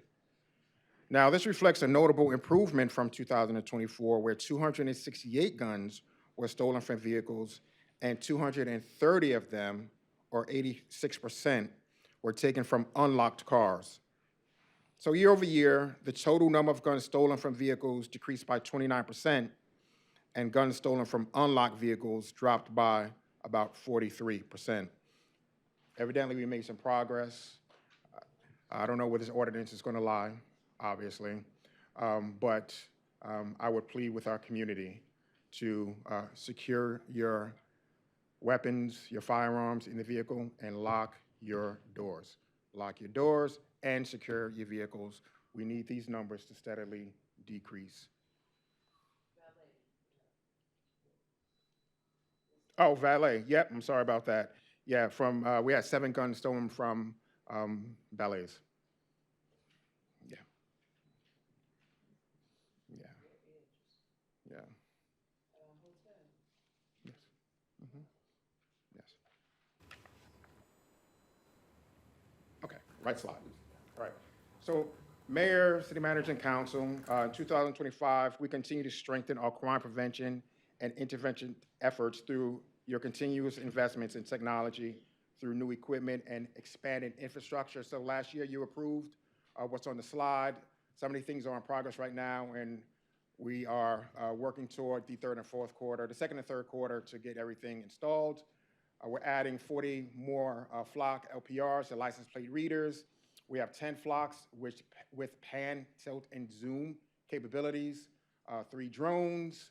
And so, I've gotten some questions about drones. So the drones that we're gonna put into our fleet will be used for search and rescue, special operations, parades, traffic investigations. I've gotten a question, are we gonna use it as a first responder tool? Not at this time. Not at this time. So that's not your large drone that's flying over the second district? Flashing blue and red lights? That shouldn't be our drone. No, that's not ours. But it is one up there. Okay, we're gonna have to intercept that thing. I have no So idea. does this list include the cameras for Foresight? The new cameras? Are these cameras from Foresight? This is the first, this is separate. The camera expansion for Foresight is through a contract that SCAT has. No, I wanted to know if it was included in that. It's not included. Not in this one. Added safety, added precautions. Absolutely. Again, technology, our LPRs, our cameras. We're adding 70 more City of Savannah pan tilt zoom cameras to the existing cameras that we have in the city. So it's definitely a force multiplier for us. Puts our eyes in areas that we may not physically be able to be in at the time. And it absolutely is a tool that we use to not only respond to crime incidents, but at the same time intervene or be proactive so that crime doesn't occur. So all this technology that you have invested in will be located centrally in our real-time public safety center. That's going to be done this year? This year. This year, right, this year. Right. This year. This year. So moving on, let's talk about recruiting and retention. So right out the block, the number of vacancies that we have are 98 right now, as of today, 98. So. Tell them what our goal for the year is, Chief? Absolutely. My boss, our city manager, has set a very firm goal that by the end of this year, we will be under 50 vacancies. Yeah, yeah.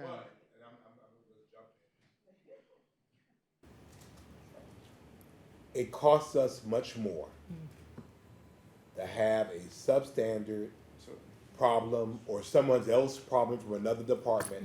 We know what that looks like. Yep. So, I mean, I We're understand. not lowering our standards. That's what I'm saying, because you get crazy in here, crazy is what crazy does, and the city attorney will remind us about what that means. I'm just saying, it has to be quality. I mean, we just can't have people in a uniform bodies. just for the sake of having somebody in a uniform. Absolutely. That's just my No, caveat. the city manager made that very clear. Now get to less than 50, but Yeah, we're gonna get, yeah. But he made that very clear. It's always quality over quantity.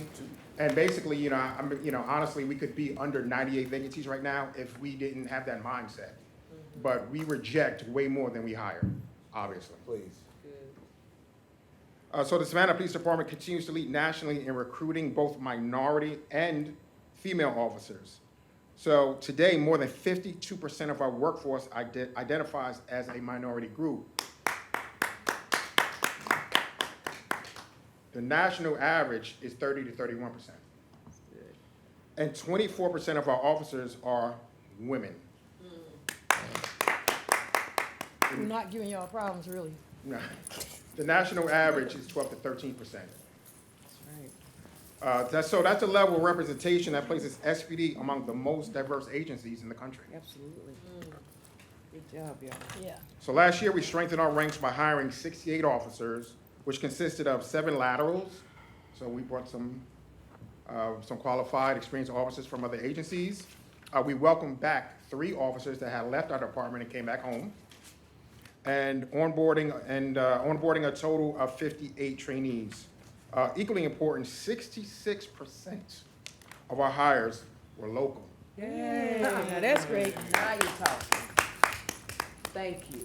A reflection of our commitment to building a department that truly represents and understands the community that we serve. In alignment with goal number 6, GPS goal number 6, always be a high-performing government.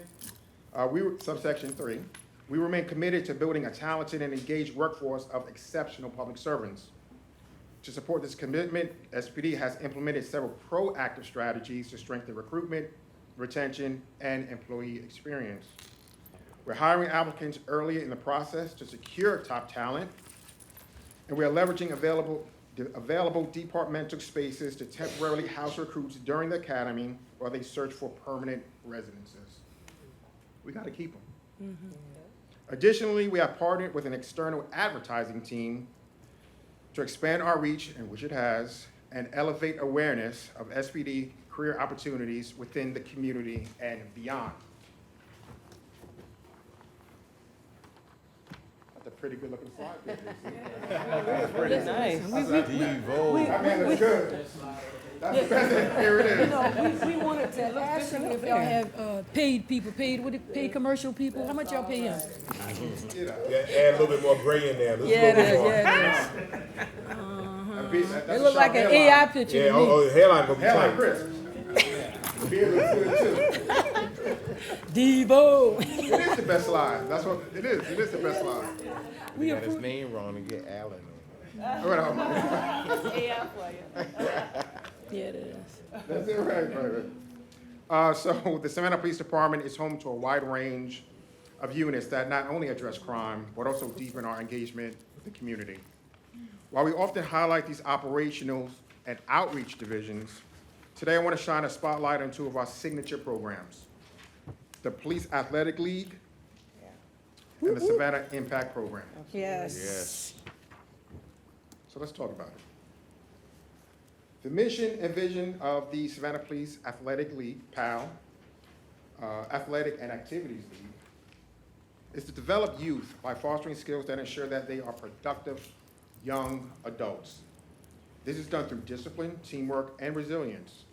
So I hope that the impact we make with the youth, with our youth, our future, will prevent them from becoming just as impacted individuals in the future. We support youth development and community connection through a variety of sports and activities, including tackle and flag football, cheerleading, girls and boys basketball, swimming, t-ball, and baseball. We're also working to expand our sports to include track and field and soccer. Each activity is built around 4 core components: sorry, let me flip that out. Core components: crime prevention, community engagement, health and well-being, and mentorship. These principles directly align with goal number 2, invest in equitable community development and resiliency by advancing initiatives that build resilience, improve health outcomes, and strengthen community connections and civic responsibility.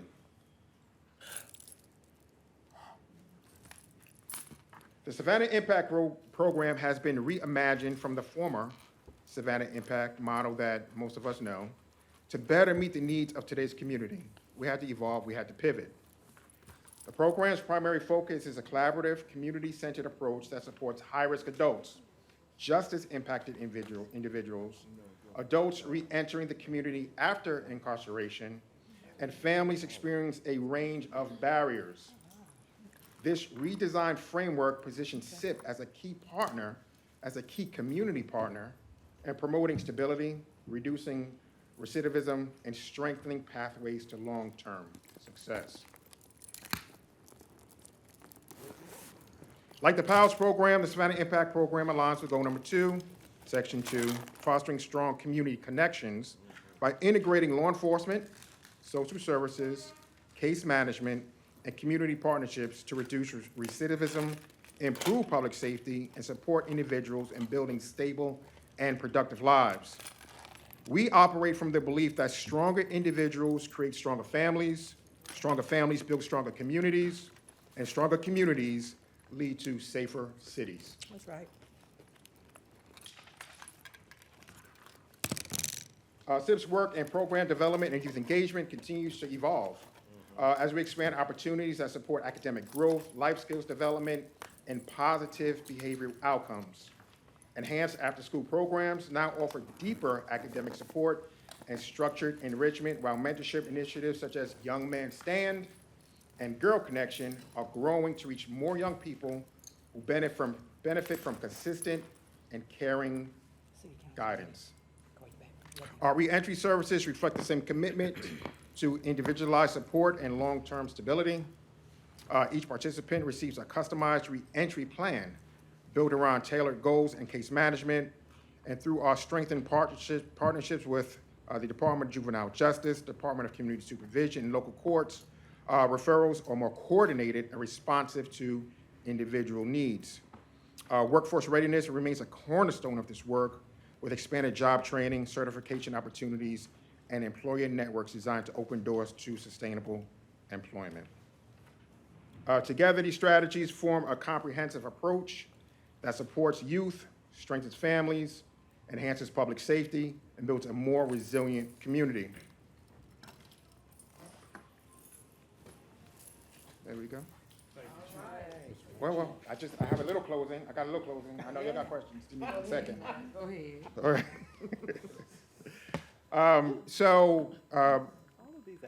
Before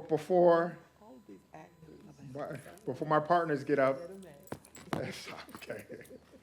Before my partners get up, Rec and Ones, I just want to give them a quick shout out real quick. When we talk about public safety and the safety of our community, safety and security of our community, fact and perception, we know at SPD that we cannot do it alone. We absolutely can't do it alone.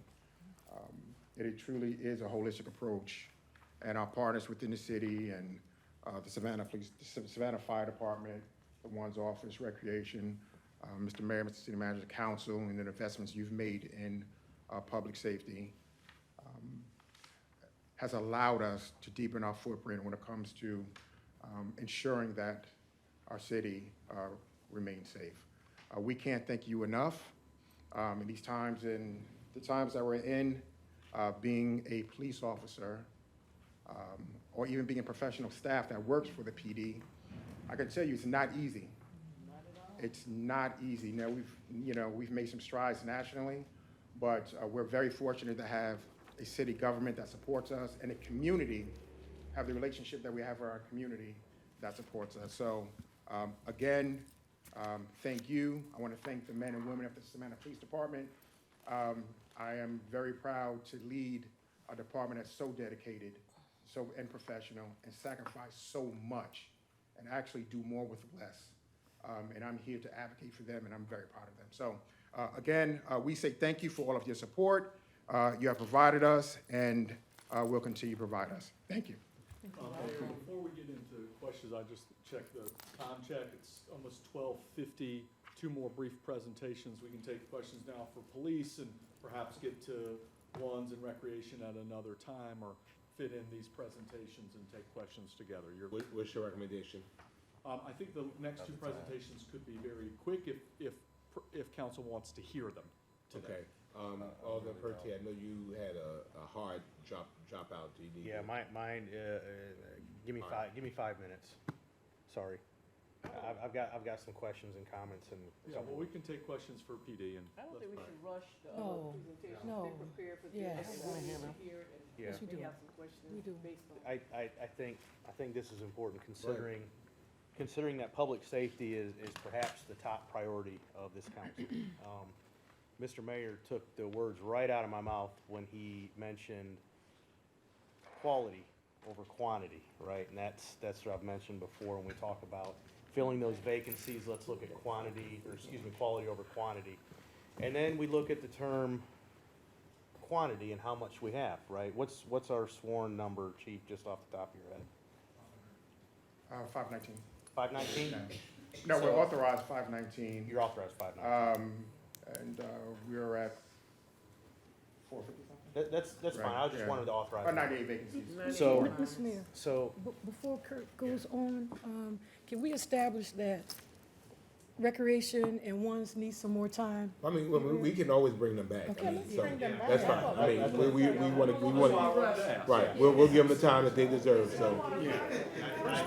They don't mind coming back. I'm sure they don't. People do, yeah. Go ahead. so I know we like to talk a lot about numbers and stats, and I do research with this stuff because I'm always curious what other cities are doing, what are we doing that's unique to the city of Savannah? What's the national average, and per capita, that's per 1,000 people on a national average. Police departments are usually staffed between 2.5 and 4.8. That's a big variation, right? 2.5 and 4.8. At any given point in time throughout the day, you know, we're roughly 148-ish, but at any given point throughout the day, we're pushing about 200,000 people, right? So I think and I'm not, and I don't mean to sound like this when I say this, I'm not so concerned about how many people or how many vacancies we're trying to fill. I want to know where we need to be. Yes. Right? And 519 to me is where we need to be beyond 519, right? I'm looking at numbers on the low end, on the very, very low end, between tourism, SCAD, all these different people that come into work into our wonderful city. On the low end, we should be at 500. Very, very low, right? And again, at the top end, it's 960, right? And I'm not saying that we need 960. I don't know what we need, but I can tell you that just based upon averages, we should be pushing 620, right in that area. And I think we have to look at that in the budget for next year as we plan for those vacancies. It's not just about putting people in positions, but it's about putting quality in a position where public trust is placed, okay? And I think that as we look in the city of Savannah and we talk about this growth mindset that we are experiencing, right? Annexation, new developments here and there, new housing establishments going up. And we are seeing a growth in tourism. We really are. The folks that visit Savannah do a phenomenal job at marketing Savannah, and people want to come here. And we want to not only maintain that public safety for the folks that live here, but everybody that steps foot in the city of Savannah. So I think we are beyond having that discussion of putting more positions in the police department. And I think we have to be smart when we do that. Technology is great. I'm an advocate of technology all day long. I think the cameras are great.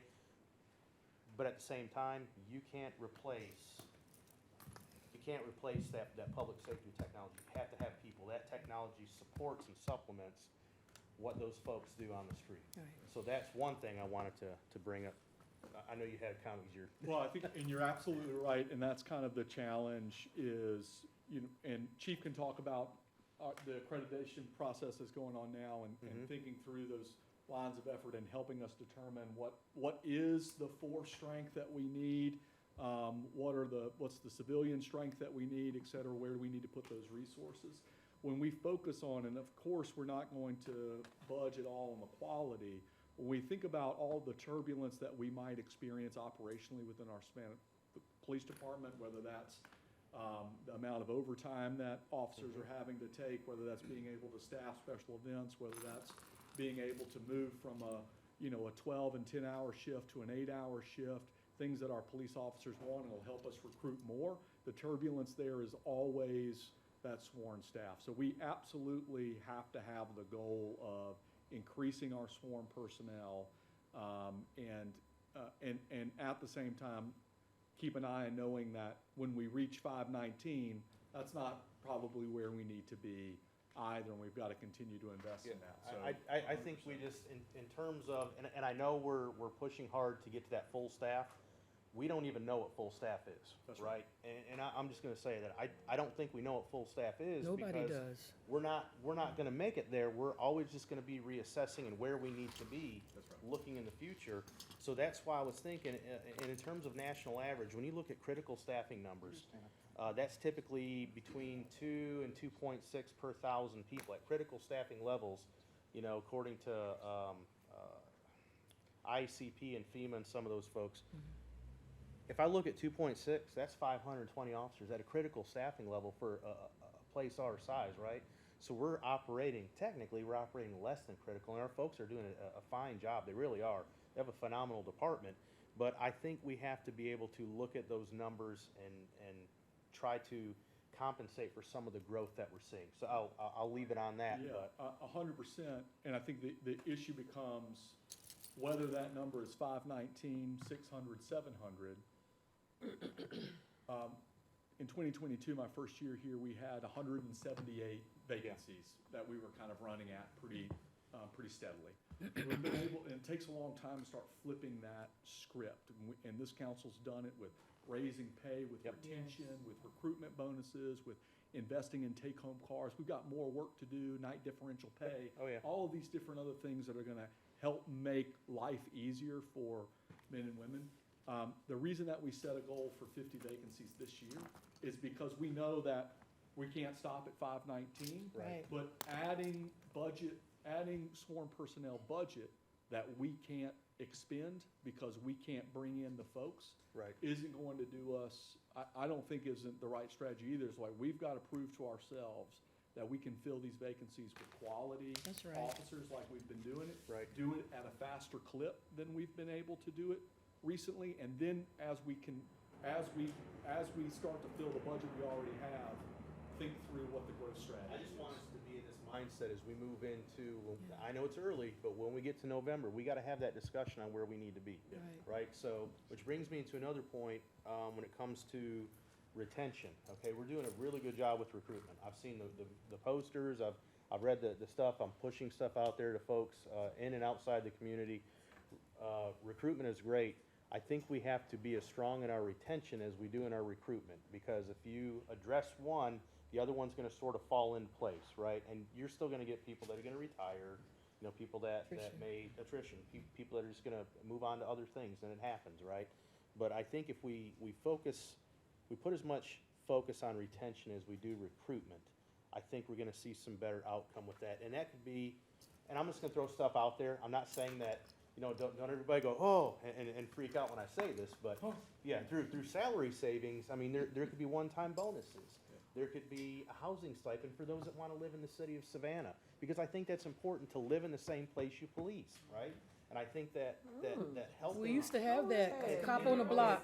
And Yeah. I think that providing those incentives will actually help people in our community and younger folks that wanna do this profession, because let's face it, y'all, and I'm not gonna get on the soapbox, I know, Mayor, we got stuff to do. Oh, get on the. You on it. But here's the thing. Nobody wants to do this job these days, and take it from somebody that does the job, it's hard to recruit, and recruiting and retention is a national issue right now. Every police department in the United States is dealing with it, right? So we have to think outside the box, be a little more innovative on what we can do with our fine folks working SPD. And I'm not saying that they should have preference over the fire department or anybody else, because there's a Critical. lot, there's a lot going on here, but you have a critical job function where we just saw what happened last city council meeting when we had an officer-involved shooting. Not only is that hurtful to the community, right or wrong, whatever happened, but now there's a person that is passed away because of it, and a person that has to live with the decision they've had to make for the rest of their life. So, yes, I think there has to be some give and take there. The last thing, I promise, this is it, y'all. I know people are ready to talk. Take your time, honey. We talk about camera and the use of technology. We have to be able to place cameras in every city park that we have. Okay, I know sometimes people see the cameras and like, oh, it's an invasion of privacy and this and that. Public parks, there's no expectation of privacy in a public park, At all. right? And that's where we have a lot of our issues that I'm finding in my parks on the south side. It's everywhere. It's all over the place, right? So it's not just Forsyth, it's Tribble Park, it's Daffin Park, it's everywhere. We're having minor issues. Now, I'm not saying it's a crime-ridden thing, but it's a tool that helps us to be able to, one, deter crime, and two, be able to solve the crime if something happens there. So, People accountable, too. so that's where I'm at. I want to say, really, Chief, y'all do a phenomenal job. I appreciate you. I am proud that you are the chief of this department. Thank And I think you're doing a phenomenal job with the great men and women that we have there. Thank you so much for what you do. Thank you, sir. All right. Done, finished. Sorry. Good I job. promise you just a quickie. Appreciate From you. where we sit as, from where we sit as policymakers, I would encourage us to place just as much attention on crime prevention. And I love it that you're talking about give them what they need, the resources they need. But then on the other hand, where does it stop? And this is just It a little doesn't. personal thing. I just happened to have been in African Ghana a few weeks ago, and I was talking to Gavin about this recently. Over 2 million people, and when you go out in the markets and stuff. I mean, just mobs of people. But I didn't even see a great presence. Now, Gavin did reel me in. I didn't even see a great presence of police officers, but their culture and their way of life, they don't be killing each other and doing all this kind of crazy stuff. What's different? Now, Gavin did tell me they have other techniques that they use that we don't use. Yeah, like the Hammurabi But Code. anyway, I think let's think about how we're going to prevent, what methods we can employ to bring crime prevention, focus more attention on that too. So whether it's, Summer 500 I didn't go there. programs. Anyway, that's all I have to say, so that's my soapbox. I have a question. Although Mr. Bass. Thank you, Mr. Mayor. I have a quote that I've been using for many, many decades, and that quote is, "It's better to build strong human beings than to fix broken ones." And with that being said, I would like to, and just this particular focus, on Assistant Chief Adams, because I've known him for over 4 to 5 decades. I've known him in his work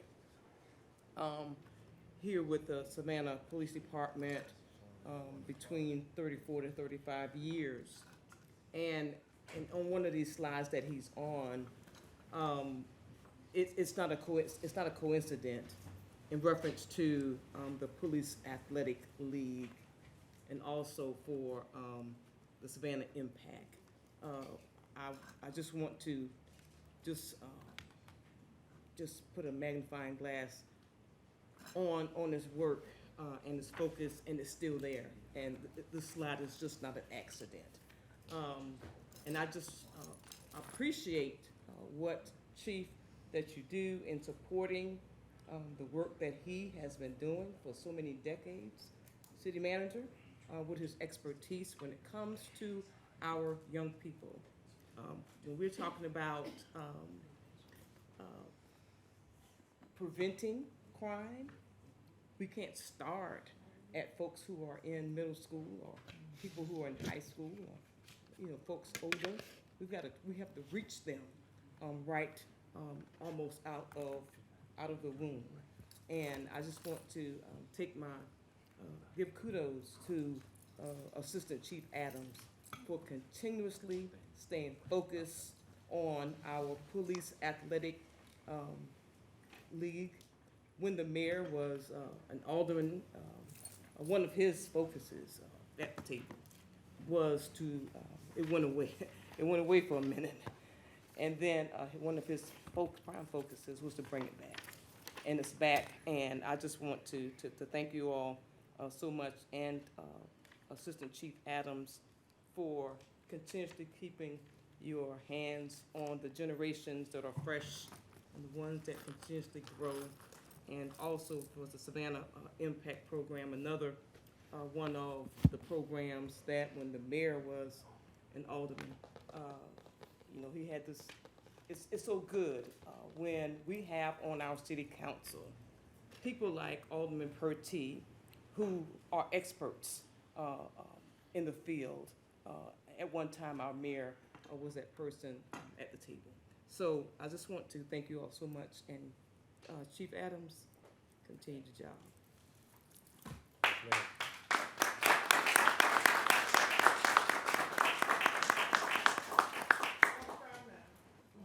For what? Yes, ma'am. What he crying for? Alderwoman Wilder Bryant? He ain't got a tear in his eye. Y'all came up on the PowerPoints. Yeah, they're looking good now, right? I just want to press upon the same thing that Kurt said. I had 18 years of law enforcement, on the street, pre-trial, post-trial transition.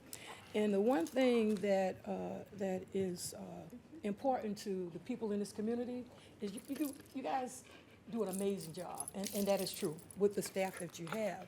But we don't do a good job in all of our departments beating our drums to say exactly what we do. We need more officer friendlies, and the most disturbing thing that I have encountered is I don't want to put the numbers out, but the shifts, we want to make sure that we put more people on these shifts at night. I know we got interagency people who will come, but we want our members to understand that that's a priority of who they're working with on the shifts that they're on. The other thing is, which is more important to me, because that's how I got here, because of crime, and thank you for Gavin, the partnerships, mental health, Devo, you already know, right? So my question now is, we had a city ordinance about guns, right? And you found some guns. Is there any parallel? Have you connected those guns that were stolen from our community that had to do with the heinous crimes that are going on in our community? Do you have some information about that? Because we still want to talk about holding people accountable for these guns, 3 at a time in an unlocked car. You're not protecting your house if the car's in the guns are in the car, right? So just tell us briefly the parallel of guns that are stolen and the guns that are actually involved in these crimes on our street.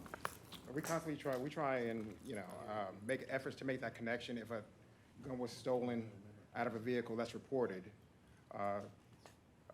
and a gun that we recover, or maybe a shell casing connected to that gun, it's the same. We haven't had, not that I know of. We had one before with Shante Grant's killing. A good amount. Shante Puff's killing, the gun was stolen, and Oh, that wait, yeah, person, that one. remember that one? Right. That's an example Yeah. that I Now- personally know of. Do you know of any other things? So we need to let Oh, the I public got know you. about those type of things. Yeah, like, I've got that information This for is you. what happens, Yeah, But what not I- now. Yes, ma'am. But I'm just saying, somewhere people Yeah. need to know that they need to be held accountable too for these crimes that are being committed, because we are not, we know things happen, but they need to report them, is what I'm saying. Yeah, no, you're absolutely right, and I can assure you that the guns that are stolen from either a vehicle or residence, most likely a good percentage of them are being used illegally. Yes. And I want to thank the mayor for still continuing to receive those guns. Yeah, Yes. thank you so much. Got 2-for-1 special this weekend. You did? That's right. You wanna go and get rid of your gun, get rid of it. Have we decided how we get rid of the guns yet, Mr. Mayor? You can't, No, right? we I know you can't destroy did them. not push it this year on our legislative agenda. That was, because the General Assembly had no appetite. I'm referring to the us requesting that municipalities had the opportunity to determine how they dispose of guns that have been acquired. So there's been no movement on that. State that's not trying to hear it. Yeah. Alderman Leggett. Thank you, Mr. Mayor. Chief, thank you guys for that presentation. And also, I want to give a special shout out to our SIP staff, Latoya Daniels, Coach Carter, and a special shout out to Sergeant Hurley. I know next week is his last week, so I'm not sure how we're going to fill that position. But He's going to a good spot. yeah. So Talking about retention over there, we want to thank everybody for stealing people. for everything that they've been doing, especially with the PAL since 2019, 2020, when we were talking about it. Go and Devo. the investment that was going back into it. And I'm gonna say it, by me being a championship coach, Here we go. we Here we go, plug. we get these young people from our local sports teams, and they come and play for us, and they come over there with the mindset and also prepared to play football at these higher levels. But the elephant in the room is Chief and City Manager, is there any updates on the attack in the park? Because before we got anything from anybody else, it was they put a young man on TV and they put his picture all over the place, say this was the person. But I haven't heard anything else. I went to a neighborhood meeting the other night and they were asking, are we in danger? Do you know anything? Is there any updates? But we getting more updates on Facebook, but we haven't heard anything. Yeah, regarding the Forsyth Park assault, which was a very unfortunate incident that took place. Anytime we have an incident that occurs in our really public spaces, very similar to the mall, right? It shatters our community. What I can tell you is that it's not a cold case. It's not a cold case. Our investigators are still working hand in hand with our federal partners, and every single tip that comes in, we are relentlessly following up on. I would take this opportunity to remind the community that, number one, there's a reward associated with this case. And number two, if you have any information, no matter how minimal you might think it is, please share it with us. You can share it anonymously through Crime Stoppers, 912-234-2020. Go to the SPD app, and you could submit it through our tip line or submit a tip anonymously. But without going any deeper than that, I can tell you that it's not a cold case. Yeah, okay, we want to make sure that it's not a cold case because it wasn't I took some offense to it because I told the city manager also that they plastered this young man across the world. Sure did. And they were looking for somebody with a hoodie on, and it was a black man with dreads, and he turned himself in with his family, and come to find out he wasn't the person. But I want to make sure that we highlight the fact of, if that wasn't the person, that we let the world know that this was not the person, but we are still actively looking for whomever it is. And the way that the metric is made, I think this attack was by somebody who knew this person. And also we need to let our community know that Savannah is going to continue to be a safe place, not only with us, but with our partnership. And we're going to continue to ask people to register their cameras so that we don't have this type of action happening. So we do have processes in place that can future help us combat crime. But the second part of the question is, are there any updates on the River Street shooting? I can tell the officer involved shooting. Well, let me preface this by saying any loss of life when it comes to an officer involved shooting, no matter how the investigation ends, is tragic. I'll say that. The case is still being handled by the GBI, and as of today, that case has not been handed over to the district attorney's office yet. Well, Mr. City Manager, can we have an update when the information come back? Could council have an update, Mr. Mayor? With So the way it works is GBI. No, I'm saying once GBI Well, give it when back to GBI you. completes it, it goes to the DA's office. DA makes a determination that it basically comes back and is public. So, I mean, everything at that point, if investigation and everything else. But I think, the reason I'm asking this question is, can it come back to council? It don't have to actually be in the open session. We probably do it in, since we're talking about. But, but if it's public, can we have a conversation? Because I know all of council probably have questions about our behavioral health unit. What could we have done, or what could we do in the future? And do we use all the tools in our toolbox to make sure that something like this didn't happen? Because there's a lot of questions around the table, and the public is asking us, so we want to be able to ask. questions to be answered by the GBI. But Not all of our questions. well, all the questions that regarding what happened that day. Why don't we let Chief and City Manager upon the completion of that? And just for the, I know everyone here knows this, but for the sake of the public, any officer involved shooting is investigated by the Georgia Bureau of Investigation. It is not investigated by us. We hand it over immediately to GBI. We cooperate fully with GBI. It is 100% the responsibility of GBI to investigate that, which is a very, very good thing. Typically, GBI will take, a couple of months to finish their Like 90 days, investigation. Chief, like 90? Average. Yeah. And then they don't share that necessarily with us, they share that with the district attorney and the prosecutor's office. As soon as we understand what that report is and however it's delivered to the city, whether it's made public by the GBI or by the district attorney, we can absolutely come back as a council and talk through any recommendations and findings and understand whether or not there are things in the governance that we need to look at in terms of how our officers and our protocols are enacted in the public realm and during the beat. So I think that's a absolutely fair and appropriate ask, and we'll do that.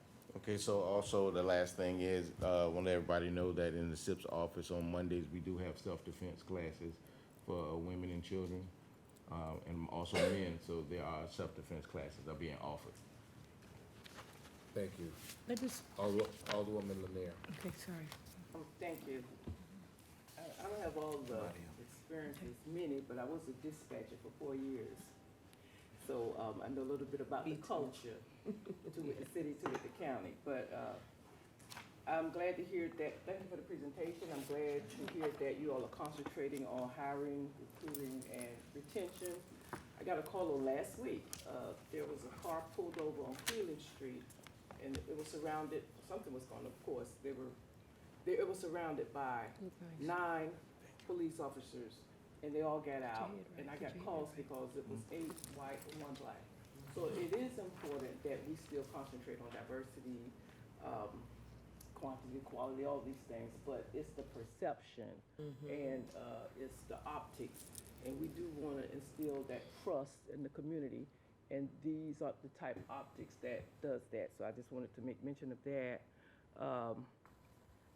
And I was in Woodville meeting on last evening, and we didn't have any officers there. And I know we're going through some transitions in the Northwest, but they did ask me where's the PD.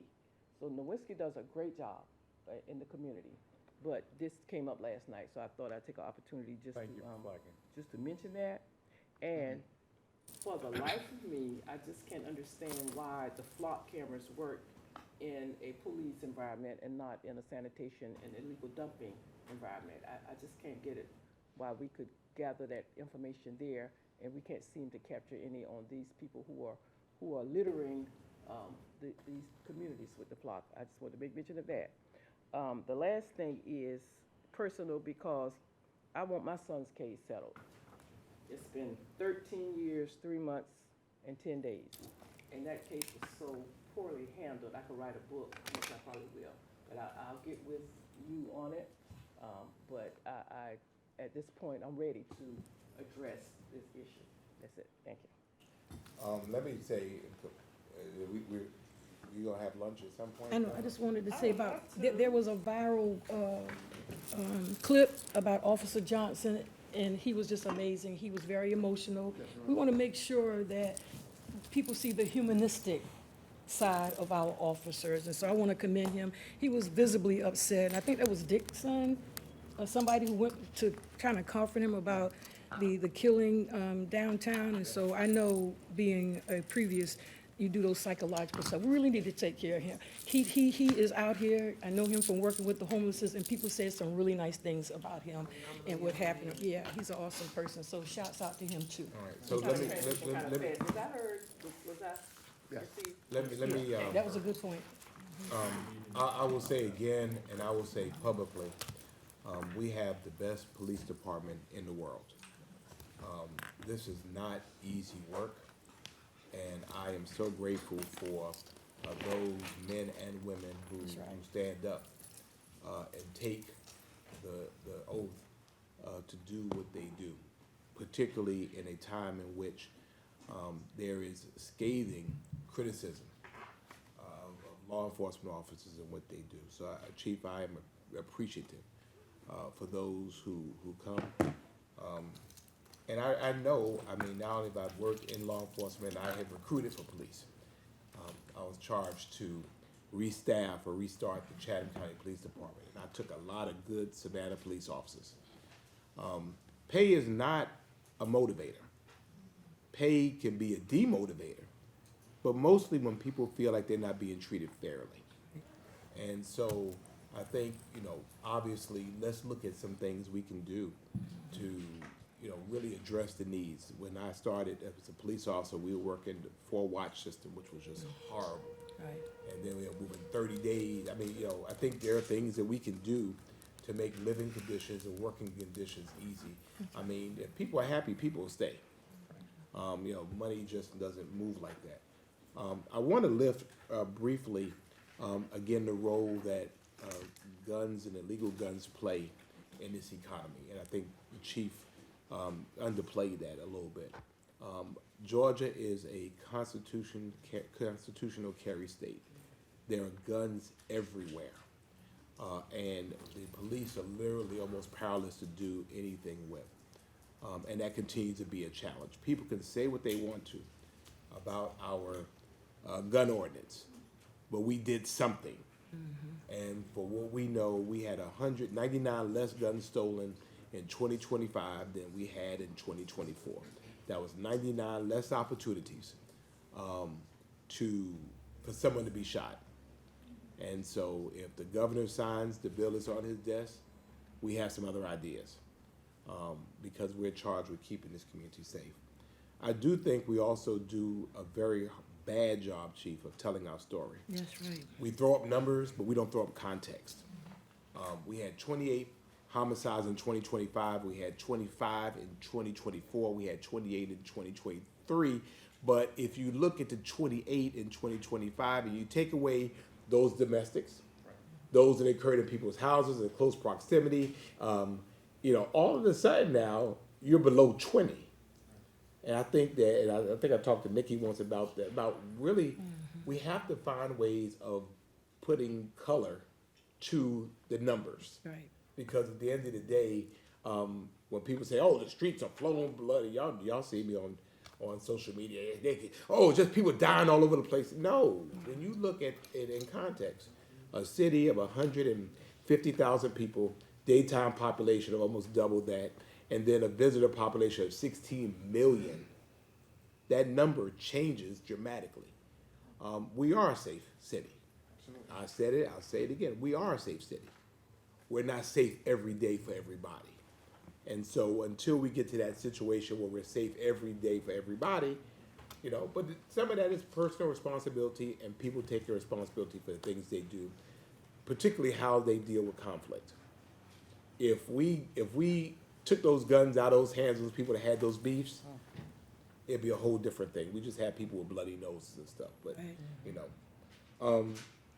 Then also the role that the revolving door of the criminal justice system plays, of how many individuals that were involved. And again, I want to see some of those numbers of those that were involved in violent crime that we've seen before. They were out on probation, they were out on parole. You know, we just had an acquittal of a murder suspect in court, a full acquittal, as a matter of fact. You know, we got to be able to look at those things. We only control the arresting, and we're arresting better than the national average.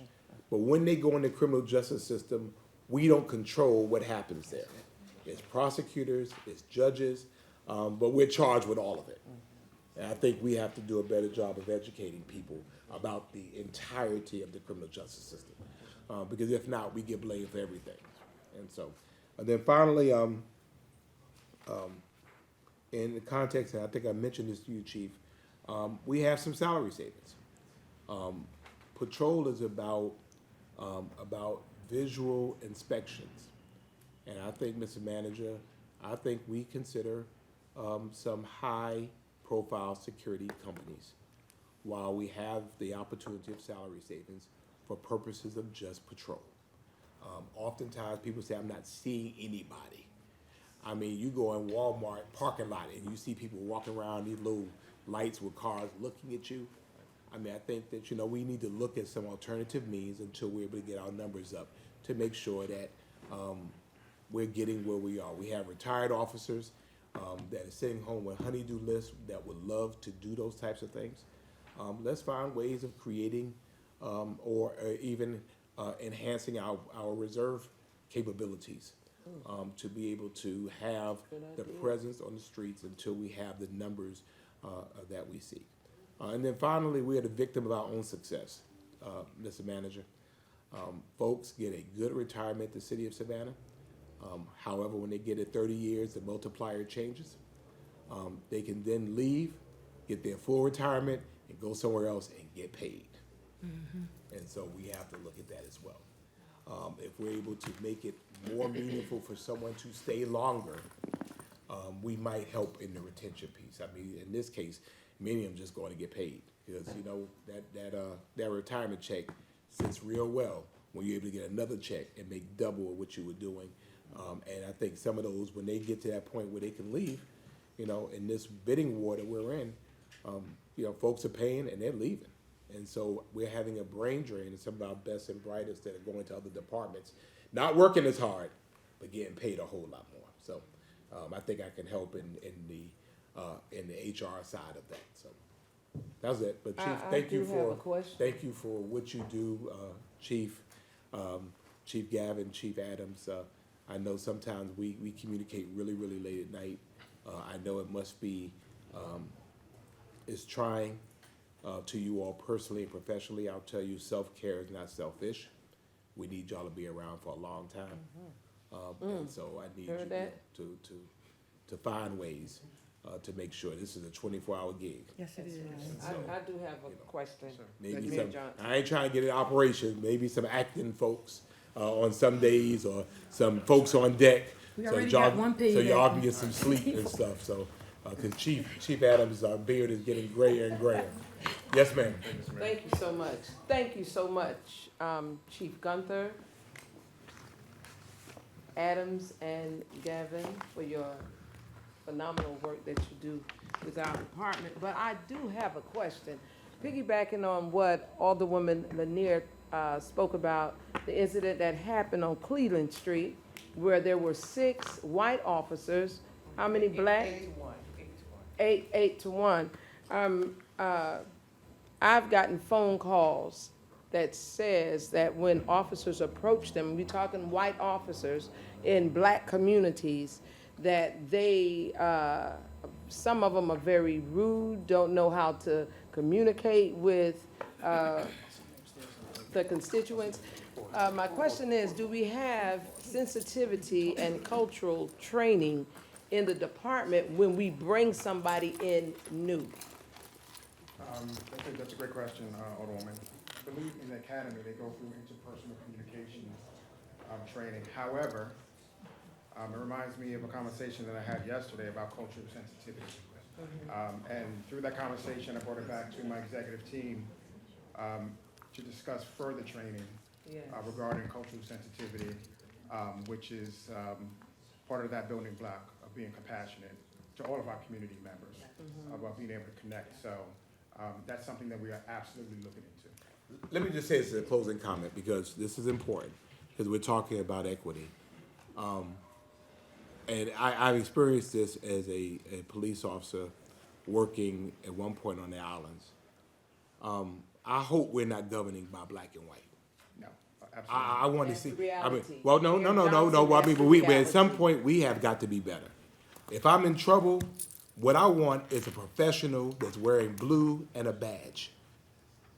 And I mean, I don't want us to get to the point where we're putting black officers over here and folks feel no, we want to have qualified officers whose responsibility is respect and professionalism. That's what we want. And so That's I not the trust, world. because I've gotten complaints about black officers in black neighborhoods, so let's just make sure.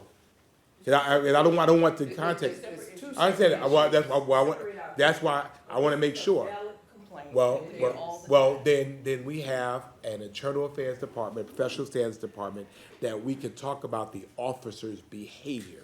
But I don't want us, as a management philosophy, that we are saying, well, we'll put black officers in black neighborhoods or No, white we're officers. not saying. I put don't, black no, I'm officers saying. in black I neighborhoods. understand We're that. saying make it equitable. Understandable. I And understand teach that. them how Sure. to address issues. Everybody. When How? everybody, but when you got 8 officers to 1, Well, then that's a again, problem. Hopefully, we're not assigning based on race. That's And what's so, being I mean, perceived. because Thank again, you. when I'm in trouble, I want a police officer.